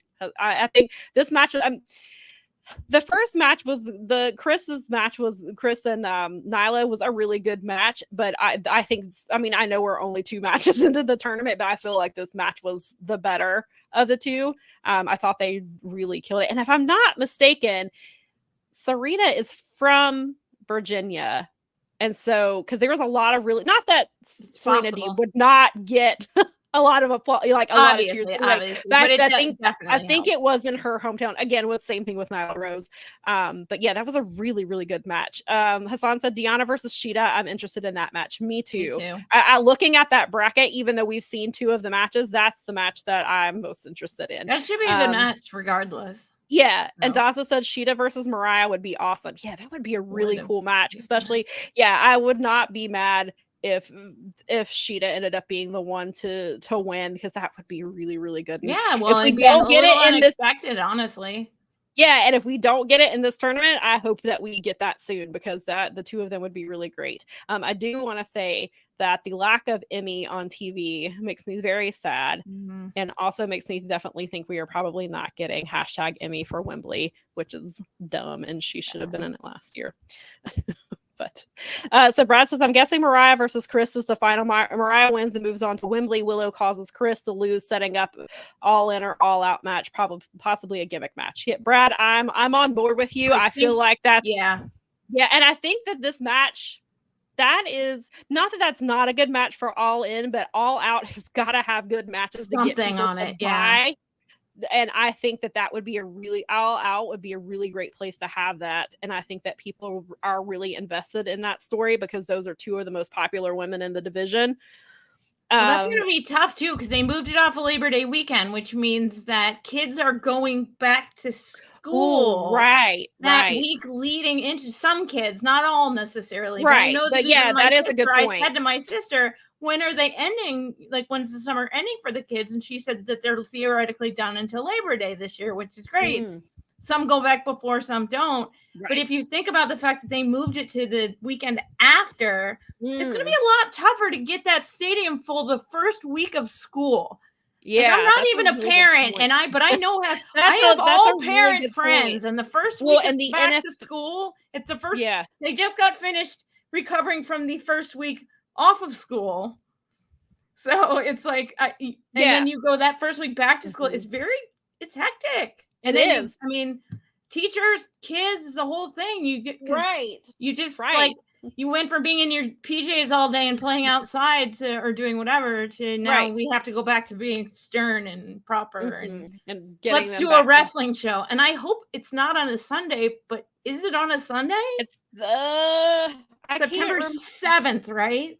Let me look. Because it's right around, I know that they were talking about it too. They moved it to the 7th or something. Yeah, September 7th is a Saturday. Okay, well, that's a little. Yeah, because I think, isn't the NFL starting? I can't remember if the NFL starts that weekend or if it's the weekend after. And that was another thing that Tony was like, because the NFL season starts like right around. He doesn't run on Sundays when he's during NFL, because he doesn't run against himself. So it might be a little easier. The man can't be in 2 places at once. Well, or 3 for that matter. Or 3, he can't. So he tries. No matter how hard he wishes he tried. Or 4 actually, because I guess if you count ROH and the football overseas, the football here and the football overseas, so he's only got like 4 sports teams. And Data says maybe Mina could beat Tony and Mariah faces her at Wembley with Tony coaching her to win, and then we get Tony versus Mariah for the title. I don't see that is an interesting possibility. I don't see Tony dropping that title to anyone but Mariah. Yeah, me either. I think that's been the story the whole time, and so I think that's how it'll play out. But seems like that's the interesting way to keep the story going. Yeah, it definitely is. And maybe not out of the question, because we have a little bit of time still, and Forbidden Door is like gonna make. Because Forbidden Door has become more of an AEW pay-per-view than a crossover pay-per-view at this point. with what's going on with it. I mean, we're gonna have some featured stars from other places. And, yeah, we've got CMLL and Stardom, but we'll talk about it. Way less of a. Yeah, it's not the draw. It's been the first 2 years. Let's face it. Yeah, and there's way too for this to be a co-branded pay-per-view. There's way too much AEW versus AEW in this match, which we'll definitely get. We'll definitely get into that. Because they're trying to deal with a difficult situation because of the two warring promotions that they're trying to bring in. So they're walking on eggshells with the two promotions, and then they've already stolen most of New Japan's biggest talent. So they're like, well, who are they going to bring over? They're going to bring over. I mean, the ZSJ thing is like the biggest draw on the card. Well, for me, they don't. And one of the weird things that has happened is like weeks ago, Jeff Cobb issued like an open challenge for the TV title for anybody in AEW, and AEW hasn't mentioned it once. And Jeff Cobb has been on their program, like it's like he's been on there recently. Like I don't understand what's happening. And it's before the G1 starts, so they should get him on that show. Why is he? I don't understand why he's not. I thought he was. I don't know why in my mind because I saw that. I'm sure a match is getting added within the next week or so. But yeah, Jeff Cobb issued an open challenge weeks ago, and nobody in AEW is talking about it. I'm like, well, what are you doing? And so it's just very weird. And then they've got the title, like the TNT ladder match doesn't need to be on Forbidden Door. You can do that you can make that the main event of Dynamite. I don't care about their life. I'm not gonna be. I am becoming one of those people that's getting a little bit like it's like another ladder match. Really? I mean, I get it with the TNT title because it's kind of synonymous with the TNT championship. So I get it for this, and depending on and you've got like and that's what Nikki kind of said because Dante Martin is in it. Nikki was like, Dante, can we not ladder match? Can we not have Dante? Of course, you can get injured anywhere, but we have seen it happen in a ladder match with him before. But yeah. So, and then Hassan says that Mariah seems to have already chosen Mina. Then we have Daza says with Mariah's champ changing the dynamic with Tony, which leads to Mariah adopting a darker side, a la All About Eve. Right. Yeah. So I think that's why I'm saying what Daza's saying. I can't rule that out just because of if they're following the movie, which I have yet to see.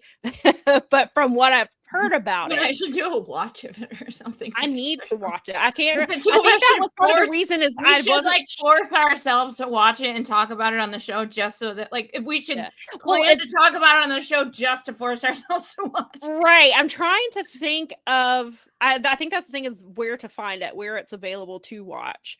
Because I'm not sure where. Maybe at the library.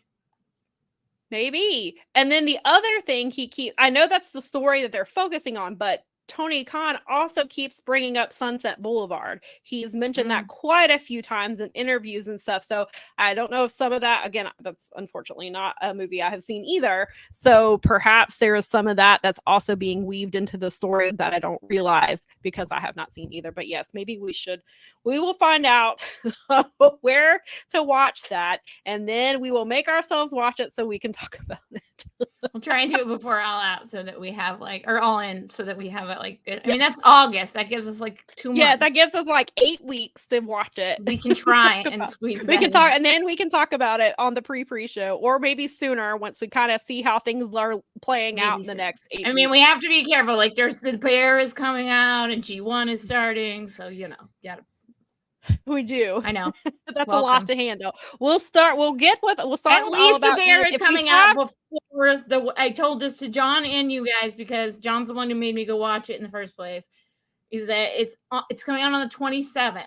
So Thursday. And so they're dropping the Bear before the entire series. Yeah, I know. Dropping on Thursday. I was like, I still have to catch up on ROH. I'm 5 episodes behind, but we decided to just binge the Bear. We watched the last 4 episodes of season 2 on Thursday. So I told Nikki, I was like, we need to take at least an hour every day and just watch ROH and get caught up because apparently there's some really good stuff coming.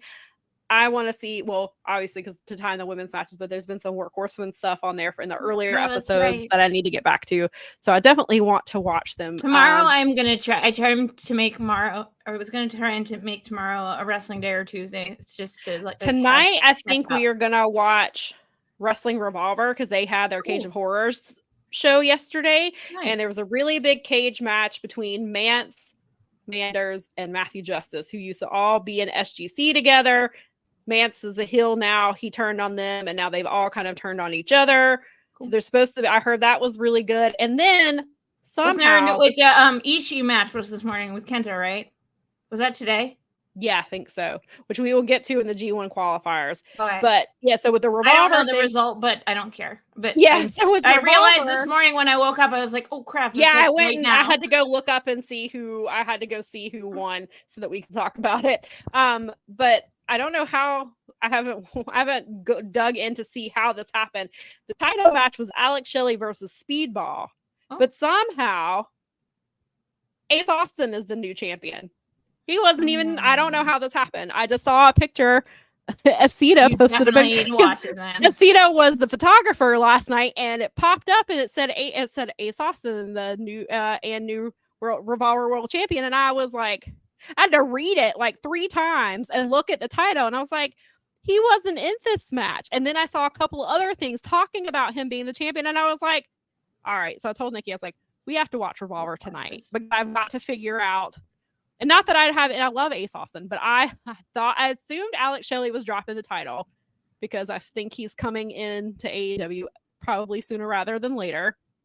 Is my guess. So I figured he was dropping it, but I assumed it was going to be the Speedball. I have nothing against Ace Austin. Love Ace Austin, but was not expecting. I don't know how we went from that to that. And so I was like, we have to watch Revolver.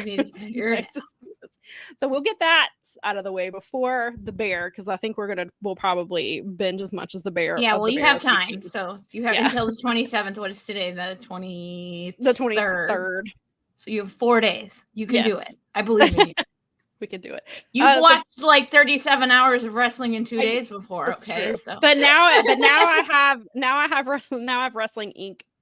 that I have to take in, like the Mondays so now I have to have Raw and I have to watch it, so I can't get around it. So, so that you didn't have to get paid to keep a roof over your stupid head. Yeah, you keep food in your stupid stomach. Yeah, God, bills, dumb bills. Yeah, pay to watch wrestling shows. Jeez, all these subscriptions I gotta pay for. So, Brad said, I wouldn't be surprised to see Mina, Tony, and Mariah all come together after that match at Forbidden Door, make one big happy friendship. Cool. That's there. Yes, this is true. AAA and CMLL do have a blood feud that looks like it will never end. Okada versus Jeff Cobb. That could be, but Okada has the Continental title, so I assume just and the TV Jeff title Cobb would be on the TV line. Title. Yes, I so assume it's just title for he is putting his TV title up on the line. So he could still, I guess Okada could still answer it and not put his title on the line. I guess that's a way for the two of them to kind of do crossover stuff if Okada's going to do a show coming up towards the end of the summer or something in Japan. But why would you really do that at this point? Yeah. Possible, but... Yes. So Brad brought this up and he showed us this the other day that it appears CMLL didn't want Roosh on the pay-per-view between how he quit them and the stuff with Stephanie's ex. Good on CMLL for getting it done and on Tony to not force him to be on the show. Yes. That appears to be the situation. It doesn't appear to be really the AAA stuff. I mean, yes, the way he left, obviously. Yeah, I hope that I'm just glad, regardless of what the reason is, I'm glad that Stephanie can focus on her match and not have to worry about running into Roosh. Agreed. Or have to worry about him being around there or saying something to her. Or, I mean, hopefully he's not dumb enough to do that. But, like, I'm glad that they figured it out. And I thought Roosh... That's the thing really pisses me off about Roosh. He's a really good wrestler, but he also apparently supports abusers. Yeah, but behind the scenes, I've heard stuff about him not being. I don't know. have to. Roosh apparently has been. Let me. I guess it's like I don't know him, and I don't know for sure, but I trust the people. Well, that there's I've long been listened rumors to, about his behavior backstage. And my whole thing is just like that doesn't sound like someone I would want to work with. Is how I think I would put that. From what I understand, he has been on his best behavior since signing with AEW because I think he knew like, well, I hope not so. a place, and that's apparently been. I mean, of course, I don't know how accurate that is or anything has changed, but then there's the whole. I mean, he publicly supported an abuser, as did Dralisico. Then you have Jose, the assistant, who is no longer with the company but was with LFI, who tweeted a picture the other day of a burial plot that said RIP, and then he tagged Roosh and Dralisico in it, and he's trying to say that AEW is burying them. Well, maybe they shouldn't publicly support abusers, Jose. And then maybe... Wow, you threw out told on yourselves pretty hard there, didn't you? That's exactly... I sent it to a friend, and he said he probably also supports the abuser. Well, that's like, I mean... Seems... I said it earlier this week, and I stand by it, and I say it all the time, is when people tell you who they are, believe them. Yes, exactly. It is what he seemed. Yeah, it makes things so much easier. You can just be like, "Thanks, I don't need to hang out with you." Bye. Right. I mean, maybe it has nothing to do with this. Maybe they're just not being pushed on TV for other reasons. But connecting the dots, it doesn't help. Right. Knowing that exists, it's not useful or helpful. Yeah. And then Preston Vance has fallen off the face of the planet. So because he's an LFI too, and they showed him in like the little vignette when Roosh and them were coming back. It was like LFI a few months ago. Preston was in it, and then nothing. And then Roosh has been by himself. He hasn't been with LFI, has not been with Dralisico. He's not been with Preston. LFI has pretty much ceased to exist since Jose, the assistant, was let go. But yeah, so I'm just glad that the match on I thought the match on Dynamite was really good. I know people are complaining about Hechicero versus MJF being a pay-per-view match, but Hechicero, I think it's awesome. Better. And as far as I know, Hechicero is not an awful person, but I mean, maybe he is, but it has not been revealed to us at this point. He appears not to be. So, and Hechicero, from everything I see, rules. And so I think more Hechicero, the better to me. Yeah, I like him a lot, and I think that's a better choice anyway. Yeah, and I think MJF can have a good match with him. It's not like MJF is not. It's not. We know MJF can wrestle. MJF's a good wrestler. We know this. We've talked about how, like, I don't know why they were trying to. Because he's frustrating sometimes doesn't mean that he's not actually a great in-ring wrestler. Right. Like. Yes, exactly. I mean, when he shuts up and wrestles like that match with Moxley, it's one of the greatest matches that's ever happened in AEW. It was like, and his whole the feud he had with CM Punk, like those matches were really good. Yep. Like, we know he can go. He had that 30-minute match that went to a draw with Adam Cole. Yeah, that was a great match. So like, we know the man can wrestle. So I think him and Hechicero will be fine. I don't think it'll be a problem. Good. Daza says that All About Eve can be rented on Amazon and Apple and watched on the TCM channel. I'm sure it is on the TCM channel, but I don't know how often I guess I can look and see if it's scheduled to come on. I wonder if you can watch it on the app or not. Like, yeah, it might be. And we might be able to watch it or watch it on demand, maybe. Yeah, that's what I mean. Is on demand, right? And so Brad also says All About Eve can be rented from iTunes, Amazon, YouTube, but if you have TCM, you can stream it on their service for free. And this probably have a few ads, but we could probably still watch it anyway. It's probably reasonable. So I'll look at my Comcast TV. Apparently, Daza pieced out a few minutes ago. I didn't see it because we were further it's the Euros up in the right now. He's got to go watch Scotland and the Euros football. Have fun, guys. If you come back and listen to this, I hope you had fun too, and hope that your team hanging out with us. May your team winneth. David says Camilla's going to debut at one of the AEW pay-per-views sooner rather or later, and probably attack one of the top women on the roster. I hope that they figure something out with Camille, because apparently Megan Bain is gone. Her contract is up. They're still in conversation, so like the door hasn't completely shut. but we do finally have an answer. She is no longer under contract. It feels like maybe he should have waited until after Stardom to sign her, because he signed her knowing she was going to Stardom. She went to Stardom, apparently killed it over there for months, and then she's been home and AEW didn't do anything with her, and so now she's just having she's having really good matches in GCW, which good for her. Should get her a paycheck.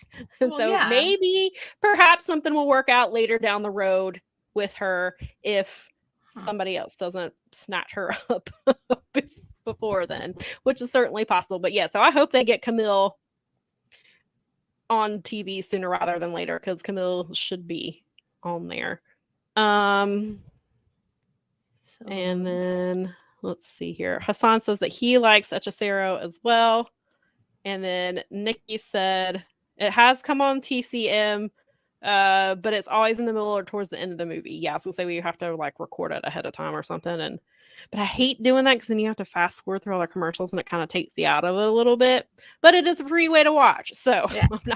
I'm not complaining, because YouTube you have the ads and stuff, but then if you don't have a Prime subscription, then obviously you have to pay for it. I am gonna actually, now that we talked about it earlier, I'm actually gonna check my library and see if they have it. You should.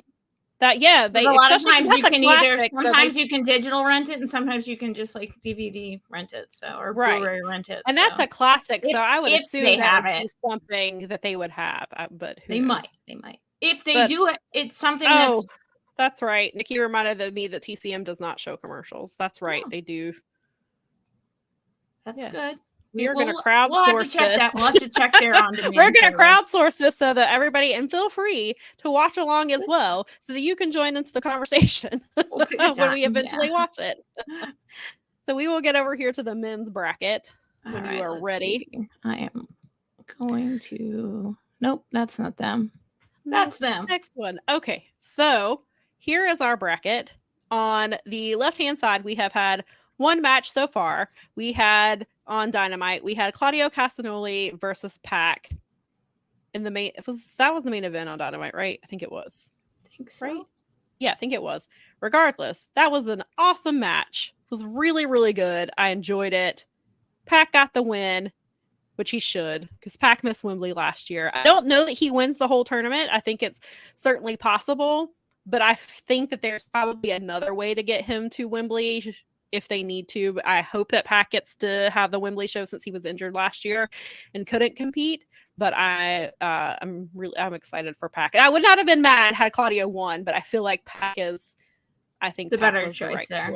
Plus, yes. Claudio's with BCC, so they could be doing something else with BCC that that's probably because we already have. If you watch last week's show, well, if you've watched this show at all in the last year, you know who I think Bryan Danielson is wrestling at Wembley. But if you watched last week, then you know who we think is wrestling. But the next match is Bryan Danielson versus Shingo Takagi. It is happening on Forbidden Door. Which at first I was mad when I saw. I didn't realize that it was on Forbidden Door. I just thought, I was like, why is this a first round match? I was like, that's so dumb. And then they're like, it's on Forbidden Door. And I was like, okay, that makes sense, because Shingo has to go back to be in the G1 on the 20th. That makes sense. With this. Shingo, Shingo will probably not win. He could technically win, go on to wrestle somebody else, go do the G1, and then wrestle at Wembley, because Wembley is right after the G1 ends. So it is plausible, or unless the second round is when the G1 starts, right? No, because doesn't the G1 end July 12th? Because it's not G1. Starts not G1. I meant the Owen ends July 12th, right? No, July 10th. July 10th. Okay.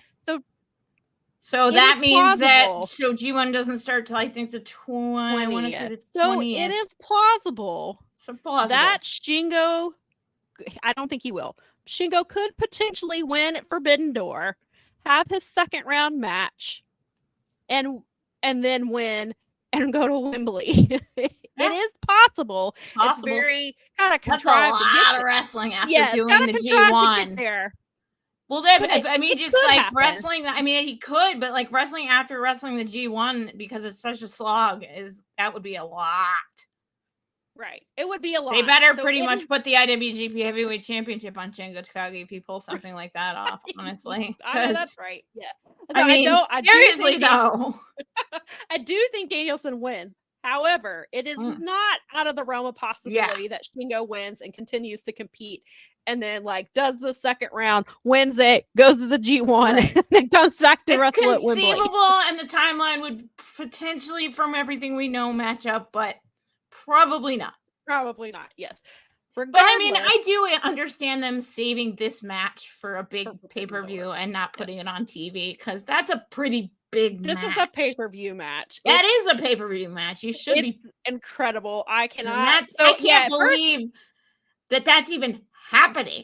Right. So yeah, so another one. I was like, why is this a first round match? Because I didn't realize that, because they hadn't announced it at Forbidden Door yet. They were just like, it's a first round match. And I was like, that's so stupid. That's the dumbest thing ever. And they were like, it's on Forbidden Door. And I was like, okay, all is forgiven.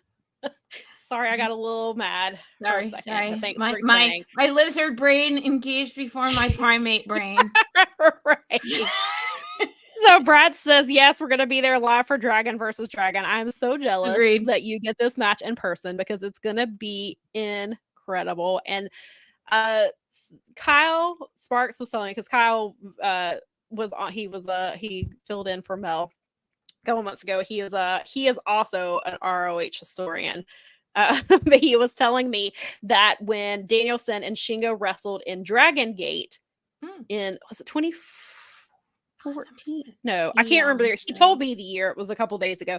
But he said when they had this match, it was a match of the year contender then. And he was like, they've only improved in the last 14 years. I can't imagine what this match is going to be. Like, he's like this. He said he has high expectations for this match. And I have no doubt that they will deliver. And I was like, I have high expectations not having seen that match. So I can only imagine what those expectations are like for you, because I am super like, besides the women's matches on Forbidden Door, this is the match that I'm looking forward to the most. And I know, and I'm really excited for Orange Cassidy versus Zack Sabre Jr. Like, I think that's going to be great. But this is the one. It'll be a lot of fun. This is the one. I cannot wait for this match, and we will get into it next week when we have our pre-show. It's already time. I can't believe it.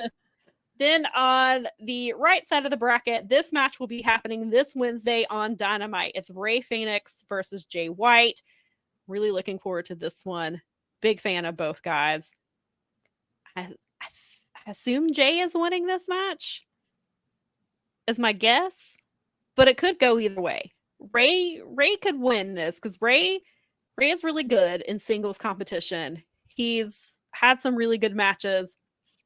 I could see this one going either way, but I'm gonna go with Switchblade. I feel like Switchblade is gonna be the winner of this match. I think so too. I mean, in my armchair booking instinct tells me that Jay White, I think that it'll be a really good match, but I think that Jay White is probably me too the healthier and safer choice there, and also true. Fénix can be in other stuff, right?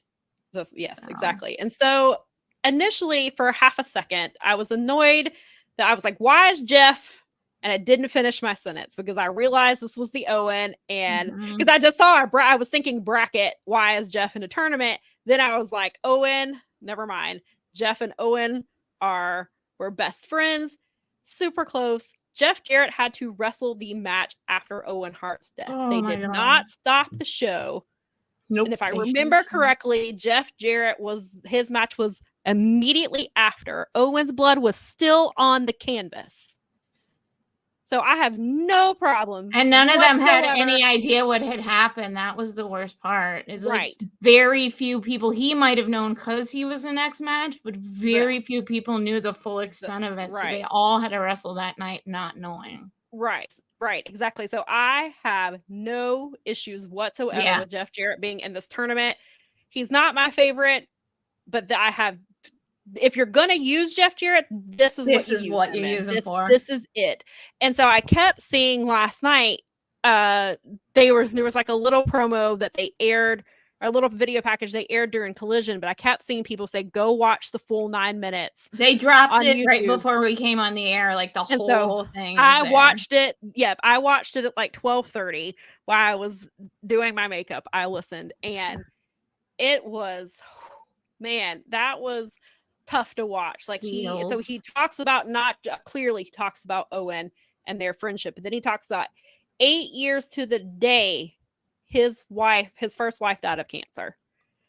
And then he talks about how he went to rehab, and because he got into a really dark place in his life, and he talks about going to therapy and how his therapist was like, you never processed Owen's death. This is a big part of what's happening with you. Yeah. And so he said they spent like 3 or 4 hours talking nothing about but Owen's death and Owen, and just talking about that. And he goes on. So he just talks about and how he's having the time of his life right now, wrestling between AEW. He's been down in Mexico wrestling as well. And just, he never thought he would get this opportunity at his age and in this part of his career. Like, if you've got 9 minutes, go watch the full thing. I want to watch the whole thing. It's really good. It's really, and he's most likely, Jeff is probably gonna lose in the first round. I would not be mad if he made it to the second round. I don't, but Jeff Jarrett is, and I think, and Jeff knows, because he talks about how, and he kind of said, I mean, he does of course say, all I got to do is I got to win 3 matches and I get the title match. But he even talks about how just being in the tournament means more to him than being a 2-time Hall of Famer. It means more to him than all the titles he's won. Being able to honor his friend is the most important thing to him in all of wrestling. So I assume he's probably not going to win, because the wild card is very likely to be Hangman Page. However, that makes sense. If it is not Hangman, I have 2 other theories on who it could be. I think it could be, if it's not Hangman, I think it's Scorpio Sky. That's how they bring him back in, because that's how he debuted before. He was in that Face of the Revolution ladder match, I think, if I remember correctly, unless I'm thinking. I know Ethan Page was, so maybe I'm confusing, but I believe Scorpio was as well. He did at one point. Yes, but the other, and they were showing the promos for him, and then they've stopped. He's clearly not, unless he's going to be in Blood and Guts, which I don't think he is. I think this is where they could bring him back if it's not. And then the other possibility, if it's not Hangman or Scorpio, what was that? Ricochet? I think there's questions on when his contract is up, because it's in June. So I don't know if it's June as of now or June 30th. I mean, I don't know that he's coming. I was just wondering. I think Ricochet is coming at some point. And I didn't think about that. My other theory was Sammy Guevara, because they've got to bring him back at some point. I don't know that they want to put him in a tournament, considering the reasons why he's not been on TV, but that is a way to bring him back. So I was trying to think, because I think we're all pretty much like 97% sure that it's going to be Hangman. But I was trying to think like, well, if it's not Hangman, who could it be? And I was like, well, Scorpio, because they keep saying he's coming back. They've stopped showing the vignettes, though. They have not shown him the last couple of weeks. And then there's and so Sammy, but I didn't think about Ricochet, but Ricochet is certainly a possibility. Although I feel like maybe bringing Ricochet in would be a pay-per-view level thing, and not and I don't think, unless they're having this on Forbidden Door would be, but you having him come in and beat Jeff Jarrett, like, but see, and that's the thing, like Hangman would make sense, because, and I'll go back to Brad's comment in a minute, because obviously Hangman returning, taking out, like, Jeff Jarrett can lose to Hangman and not gonna hurt. And losing to Scorpio Sky or even Sammy Guevara is not, I mean, he's Jeff Jarrett. He's been wrestling forever. It would be more meaningful, though. And I did say, I feel like Nikki said, didn't you say Ricky Starks too? I did say Ricky Starks before we knew it was a tournament. Oh no, I said to bring him in for the team, just to bring him back and put the TNT championship on him. Is what I said. He could be in this match, but that's what I was like, before we knew they were doing the ladder match, I was like, just bring Ricky Starks back and put the title on him. Right. That'd be good. He could carry that title. That title's good for him. I miss him. And Tony's like, I wish we could bring him back. My guy, you're the booker. You can bring him back. Yeah. You have that power. You're literally the guy who they call for that stuff. Yeah, like I didn't read the full interview, but I kept seeing that quote going around, and I'm like, and everybody's like, if only we knew who booked this show. I would also not be mad at Ricky Starks if he was in this either. No, I just want Ricky Starks back on my TV. So I don't care if it's in the Owen Cup. I don't care if it's in the ladder match for the TNT title. I don't care if it's in Blood and Guts. I don't care if it's Collision. Bring the man back to TV, please. Seems like they would save Sammy for Blood and Guts since he went out on a Blood and Guts. Yeah, although that maybe go out on counterintuitive, but it also is wrestling, so maybe it's exactly. He didn't go out. No, he didn't go out on Blood and Guts. He went out because he concussed Jeff Hardy. Oh, that's right. He did. He concussed Jeff Hardy and then kept going. And or no, I think it was the other way around. He broke Jeff's nose, and then instead of listening, I don't know if there's. I don't want to say instead of listening.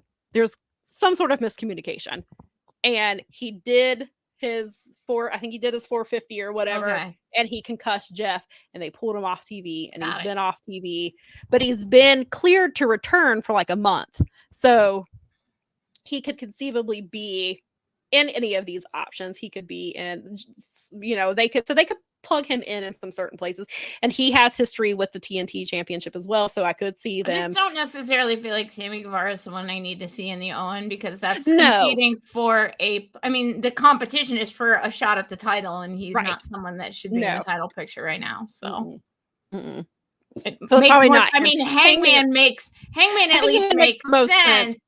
Because he's been in the title picture before. He was just in the title picture with Swerve. There's something. So and that could bring the Swerve. That goes back to what we talked about last week. Is this how they bring him back, or do you save Hangman and have him come and be in Blood and Guts, and then that eventually in between the 8 weeks we've got.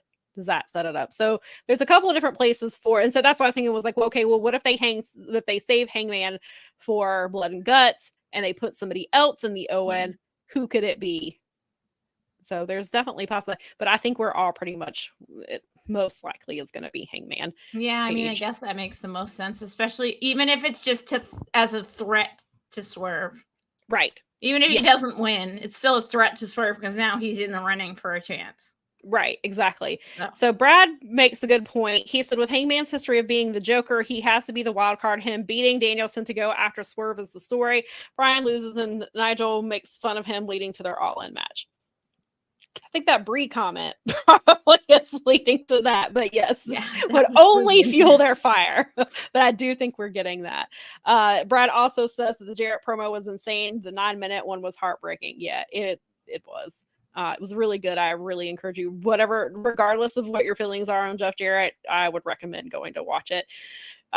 Brad says that Ray could beat Jay to set up a trios title match with I want to say, I know it's Bullet Club Gold, but my brain was reading Bang Bang Gang, and I was like, no, that's not what he's... Still the same people versus Death Triangle. But yes, I was reading that acronym and thinking of their other acronym. I was thinking of their other name, and my brain was not catching up with me. But yes. Yeah, so they could do that too. So there's a lot. So this tournament, other than... Obviously, Jeff Jarrett is in it for very personal reasons, but both of these tournaments are laid out to keep storylines going and things like that, which I don't necessarily have a problem with, even though it's super obvious. Like the first side of the bracket with the women was super obvious. We knew where this was going. But yeah, I think the tournament will still be fun. We'll get some good matches out of it. And then obviously it sets up, we'll have at the end of Forbidden Door, at the end of July 10th, we will know our all-in matches for the title, so that'll be interesting. Then we have 2 months to talk about it.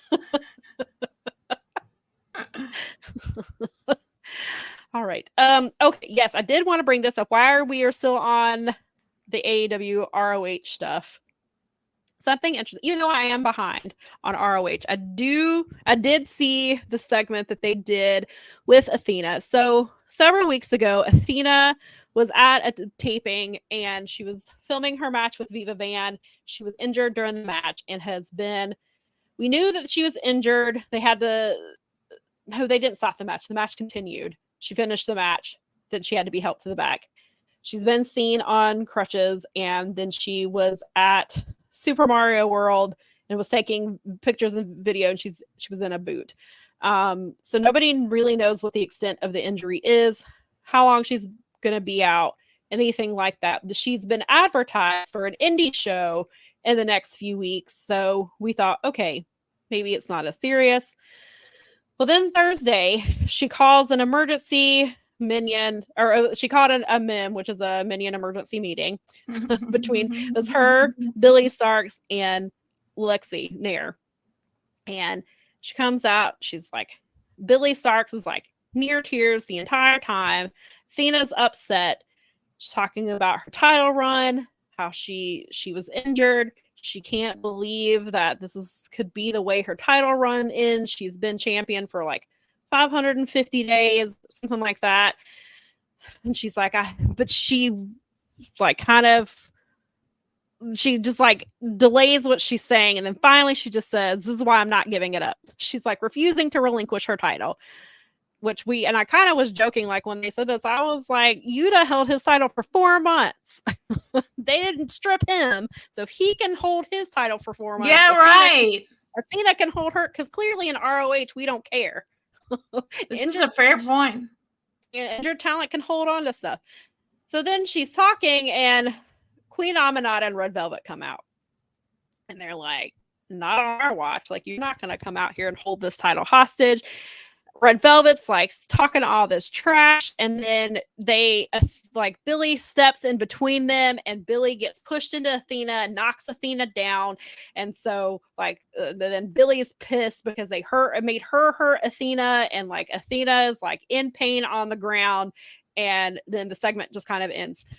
So we still really don't have an idea of how bad her injury is. And so that's what, I've had a conversation with some of the 5 people who watch ROH, and they are like, we don't know if this is like smoke and mirrors to kind of hide how bad it is, and we're hope she's going to be healed for Death Before Dishonor next month.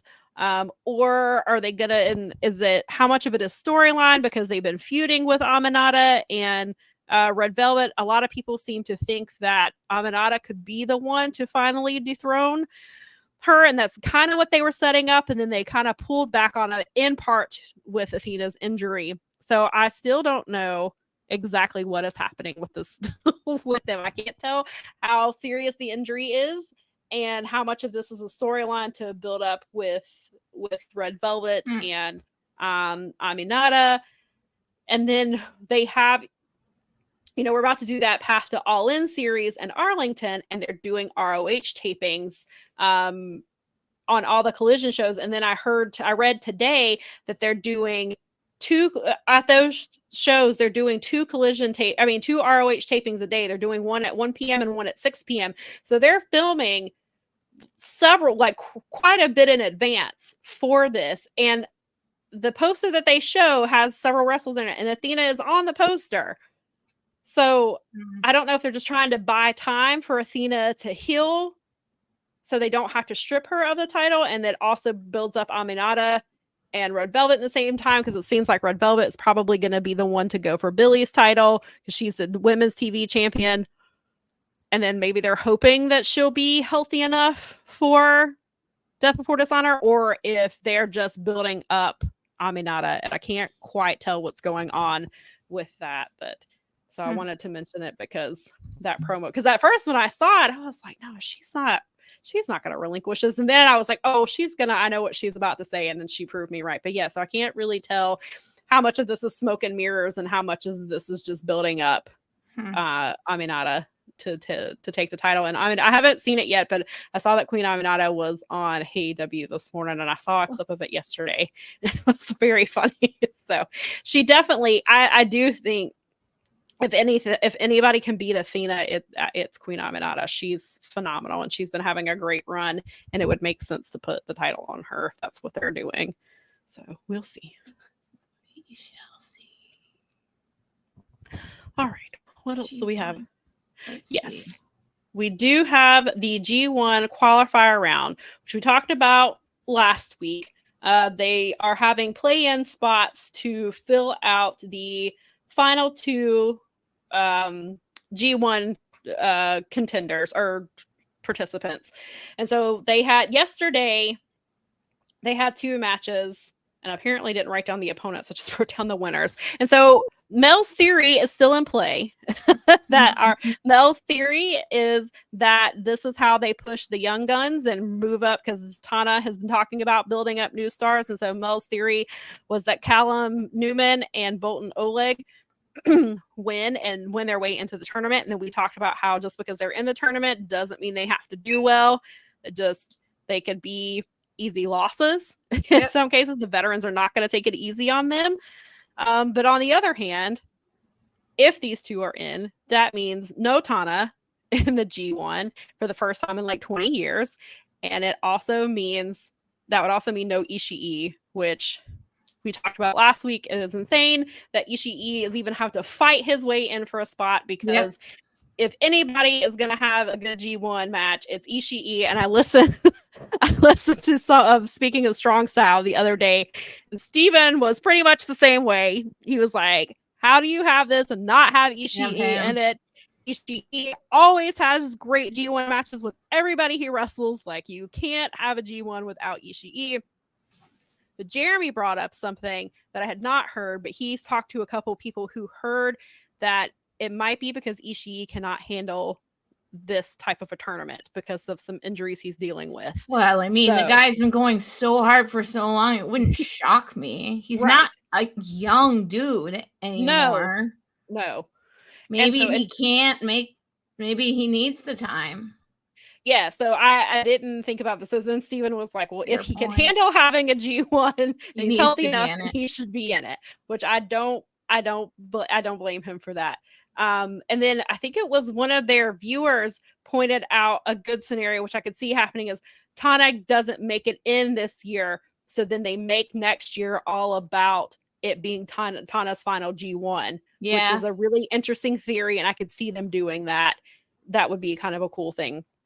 So for the A block, or he puts over the younger guys this year and then finishes up his thing next year with his there's IWGP potentially, like Tana, because he did throw that in there at one point that he wanted to be champion one more time. So there's Steven. He said, amen. Ishii is the king of the G1, but he is beaten up. So yes. I mean, I think you can't not be. You can't wrestle at his level for as long as he has. No, and if he's healthy, I just don't see. I get it. I get like it would just be weird storyline, but not at the expense of Ishii. Like they could have. And then I know we talked about it. We were looking at the brackets and we're like, well, who do you take out to leave Ishii out of it? And it's he was wrestling Kenta, right?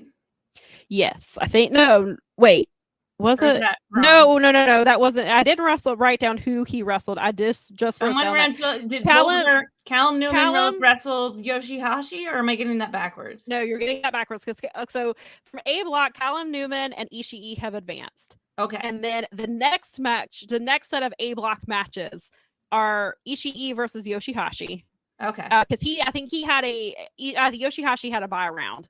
And then that's right. Callum Newman is wrestling Kenta. In the next round. I got it backwards. Kenta had a bye as well. Which I also want to bring this up because here, Steven's right here. It seems to be setting up Callum Newman versus Ishii rematch for that last spot, but still a match or two that we get. Because they were pointing out that Newman and Ishii had a match like 7 months ago. The Ishii won, so this is setting up a potential rematch with Newman beating Ishii and getting into the tournament. Oh, that would be a big. That's a good story. Huge. Yeah. That's also, so is it's a young dude having the young guy beat him and keep him out of a tournament. That's a good story. So that could be where we go from here. And Steven said Yoshi beat Chase Owens. Yeah, thank goodness. No Chase Owens in this tournament. So B block, Bolton Oleg and TJP both advance to the next round, which Kojima, I knew we talked about last week. I didn't think Kojima would win because he's the MLW champion and they book him all the time. He wrestles like monthly. He's booked and busy all the time. And so the next match, so Oleg is wrestling Tana. So this could set up your theory of Newman beating Ishii and keeping him out, Well, Oleg beating Tana and keeping Tana out gets the 2 young guns in here, sets up some other stuff for after the tournament. And then the other match is TJP versus Tai Chi, because Tai Chi had a bye. That's right. As well. So that is the next round. And so for sure, so the wrestlers who are out, Chase Owens, Yujiro, Kojima, and unfortunately, Toriano. That was sad. Which I am sad about because I love him. I know how Steven feels about him.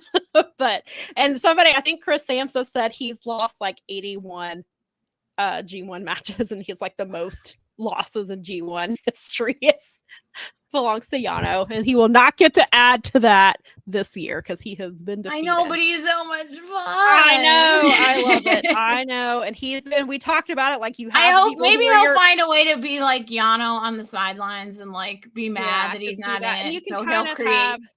Although I know that Tana is trying to make less havoc on the outside, so let's hope that happens. Honestly, right? And so because then that was kind of we talked about last week how like maybe that's it. Chase, Yujiro, and Yano are kind of like not necessarily your automatic losses, but like pretty much the guy that you know is gonna eat a bunch of losses. Oh yeah, they're not. I mean, so who? But now there's no people like that in this tournament. I think I don't think there's anybody that will be in these blocks that are going to be like your easy losses, which I guess kind of could be Newman and Oleg. Not that they're easy losses, but they could be your. But they're kids. They're you new. Could be right. They could be your 2 and 4 point guys that only win a handful, maybe 6 points. Yep, possibly. But you can have them you can get them in the tournament, keep the 2 biggest people besides Yano, keep them out of the tournament, but then have the veterans just beat the hell out of them and show them what the G1 is really about. And then but they would come out stronger on the other side, and if they can get themselves over during the tournament, that would be great for both parties involved. Like right. I mean, both the wrestlers and the promotion. And you even talked about Hangman last week about like some of his tournaments, and like he wasn't like in there just like setting the play. Like he was having some really solid matches, but like points wise, he wasn't like he was getting beat. Right. And then all of a sudden he had that one match against Minoru Suzuki and he leveled up and he became the Hangman we know and love, because that's what happens in the G1. That's what it's there for partially. Well, and then you have Bronson Reed, who former Jonah, who beat Okada, right? And that seemed to be setting him up, but not in a way that he liked. And he went back to WWE, and now he's in a qualifying match against Zombie Chad Gable and Braun Strowman. Whatever but hey, floats your boat. Get paid, as our friend Jeff Hawkins likes to say. Just get the bag, do whatever. Get that bag. Do whatever works for you. So I have no ill will for him doing what he's got to do. So I get that. So so that could be how they do that. And then Brad says no off nights this year, no Fale, no Chase, and no Yano, and no Yujiro. So yeah, this tournament should be a lot of fun. I'm really excited about the G1 this year. Like, I mean, I know we say that every year, but yes. Yeah, but I'm back to feeling more like I was like pre-pandemic almost a little bit. Like that excited. Yeah, it should be. I'm really excited for it. Like I think normal it should be good. But like the right kind of normal, like good feeling, like yay, the G1 is coming. I'm gonna need to like rearrange my entire schedule for 8 weeks. Yep, that's how it usually goes. This is G1 season, and now I got to figure out WWE in between, and figure out how to make your G1 work. But yeah, I am looking forward to it very much, and it'll be interesting to see if they do keep your theory and that the young guns get their way in here, which makes a ton of sense for various reasons on how they could do it. I'm not like married to the last topic, so we can skip that and talk about it later. Okay. If you want to talk about it, we can. Otherwise, I think it's getting kind of whatever, and it's something I can talk about next week. Okay. And I need to catch up on all of the talking heads to make sure that I have all of my coherent arguments. Gotcha. Okay. But well, then we can move that. That's a little bit of a tease for you guys. I didn't put it in the thingy because in case we didn't get to it. But so we have. Let's just say that price increases are coming for certain streaming certain platforms, and We talked about that earlier, about all the things you have to subscribe to, which includes things like that as well. And I mean, this one's a big one because this is not like a small price increase. This is an almost $5 per month price increase. So, oh wow! If I had been a monthly subscriber, it starts on the 1st of July. If I had been a monthly subscriber, I would have had to turn it off for July. Oh wow! Because I was an annual subscriber, and that price is going up by over $25 a year. I mean, I get it. I get content creators. I do too, but I want to talk about that's it not more. And I was like, I get it, but also, stuff, but I don't want to get into it because it's too late. We understand and... a lot of us are on budgets, and no, it's something that I want to like finish like listening and catching up to. Well, we can talk about it. I'm sure that Garrett talked to him about it on Friday, and I want to make sure that they didn't have a conversation, and also just generally want to be coherent. And also, again, it's we've been here a pretty long time. Yeah, let our people have their Sunday. But we will next week. We will be back for our pre-show of the Forbidden Door. Maybe Jeff Cobb will have a match. He better. We'll fight somebody. I think everybody at Fight Game Media. You know what we need to do is tell John LaRocca to tell G Meltzer to tell Tony that Uncle Jeff needs a freaking match. Yeah, I don't see how you have this man throw out an open challenge and nobody answers it. I'm like, maybe they're just all cowards. Maybe they're all afraid of being in a ring. Maybe they are. Actually, this is fair. It is Jeff Cobb. Maybe, and in the TV title rules where you got 15 minutes. Yeah, right. You've got 15 minutes to try to beat. Yeah, it's 15. It's 15. So you got 15 minutes to try to beat Jeff Cobb for his TV title. I can understand why some people would be afraid of that. However, damn it, never mind. I was just going to say who I wanted it to be, and then I forgot. I did hear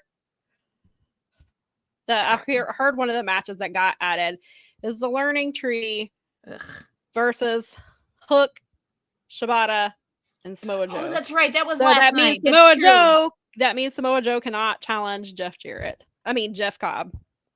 Yeah. That would have been a good match. That's a match that I saw a lot of people like. That would have been way better than this Learning Tree crap. The only thing I like about that is I do like this trio of Hook, Shibata, and Samoa Joe. I love them together. I love those three. Give them somebody in the there's never open weight people. I mean, I know it's Tana, but who now has that title back and not LLJ, but like. They have 6-man titles over there. Like, why are we getting the damn Learning Tree? And I know it's because Jericho been on like every Forbidden Door or some crap like that. Yes, I don't know. But this is if you're putting it on a pay-per-view, this is a pre-show match. but mostly this is a Dynamite or Collision match. Like, this does not need to be on a pay-per-view. Well, it shouldn't be taking away from another match that would be better. Like, for example, Jeff freaking Cobb.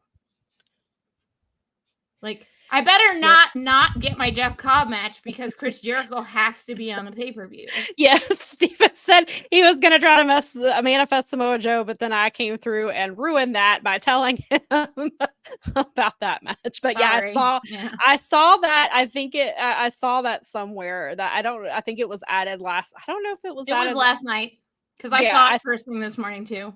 Okay. People were saying that they did not want to see that on the main card, was what the people on my timeline were saying. Yes, specifically. Yes, there are dreams crushed. Indeed, I'm total sorry dreams to be the one to deliver. No kidding. Deliver that. I'm not the one who crushed that dream, but I'm sorry to be the one who crushed it for you. Because I was not thrilled about that. Because I had heard we are equally as crushed. I really wanted Samoa Joe versus Jeff Cobb. When you talk about two meaty men slapping meat. Oh my God, 15 minutes of that would be amazing. I'm saying. And it's like, Joe, you wouldn't have to have overtax. You'd be perfect. Joe doesn't have to win. Like, losing to Jeff Cobb is not going to hurt. That is just a good match. It doesn't matter what the outcome is. Right. That's exactly. It's a great title defense. It's a great first title defense. Yeah. Right? Steven said, into the fetal position I go. I'm with you. I'll be under my desk when we're done with this. Sorry to end the show on such a sad note. Downer. Sorry about that. But yeah, so hopefully they got a week. I mean, maybe Brad is correct. That they are waiting for Jeff to make the challenge on the pay-per-view for a surprise. Maybe he shows up at Forbidden Door and says, that's not bad. Nobody it's only 15 minutes. think they would. You could debut Ricochet there. I know. Maybe. Ooh, I mean, if his contract is up June 30th, maybe not because it's the same day. Yeah. But that would be a good match too. Maybe you could do you could debut Ricochet against that.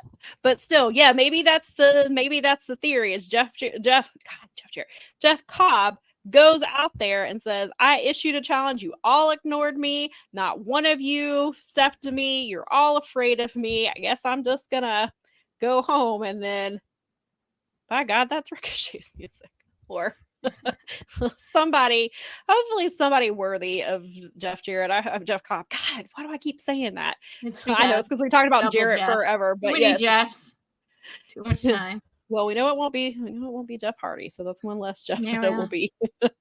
We do know that. Steven said that he thinks that Brad has it right. Yeah, I think at this point you're a week away. You might as well just wait until the show this idea now. Actually, I've been totally convinced that this is the way okay. I will not be mad if it's Lance Archer. Nope, I wouldn't be mad at that either. And Lance Archer, I know he's technically would be representing AEW, but New Japan Lance Archer is a completely different beast than AEW. AEW's never been able to book him the way that he's New Japan did anyway. Yeah, I love. Oh, did you know what? You might be right, Steven. I think you might be right. Was it for a title though? Right? It was just. You might be right. That sounds correct. Yes, Lance Archer does rule. Ooh, that's a good one. Wardlow could be good. Wardlow versus that's some big meaty men. I can do that. Oh, right. Steven said that was a strong match. The TV. That's right. Oh, okay. Yes, because as soon as you said that, I was like, wait a minute. It's somewhere deep in my brain. Yeah. So we'll end on the positive note. The Jeff Cobb will have a worthy opponent who will answer him at Forbidden Door itself when Jeff comes and yells at everybody because they're afraid of him. Yep, I like it. So that's what we're going to manifest now. But just please be somebody good. Please be somebody good.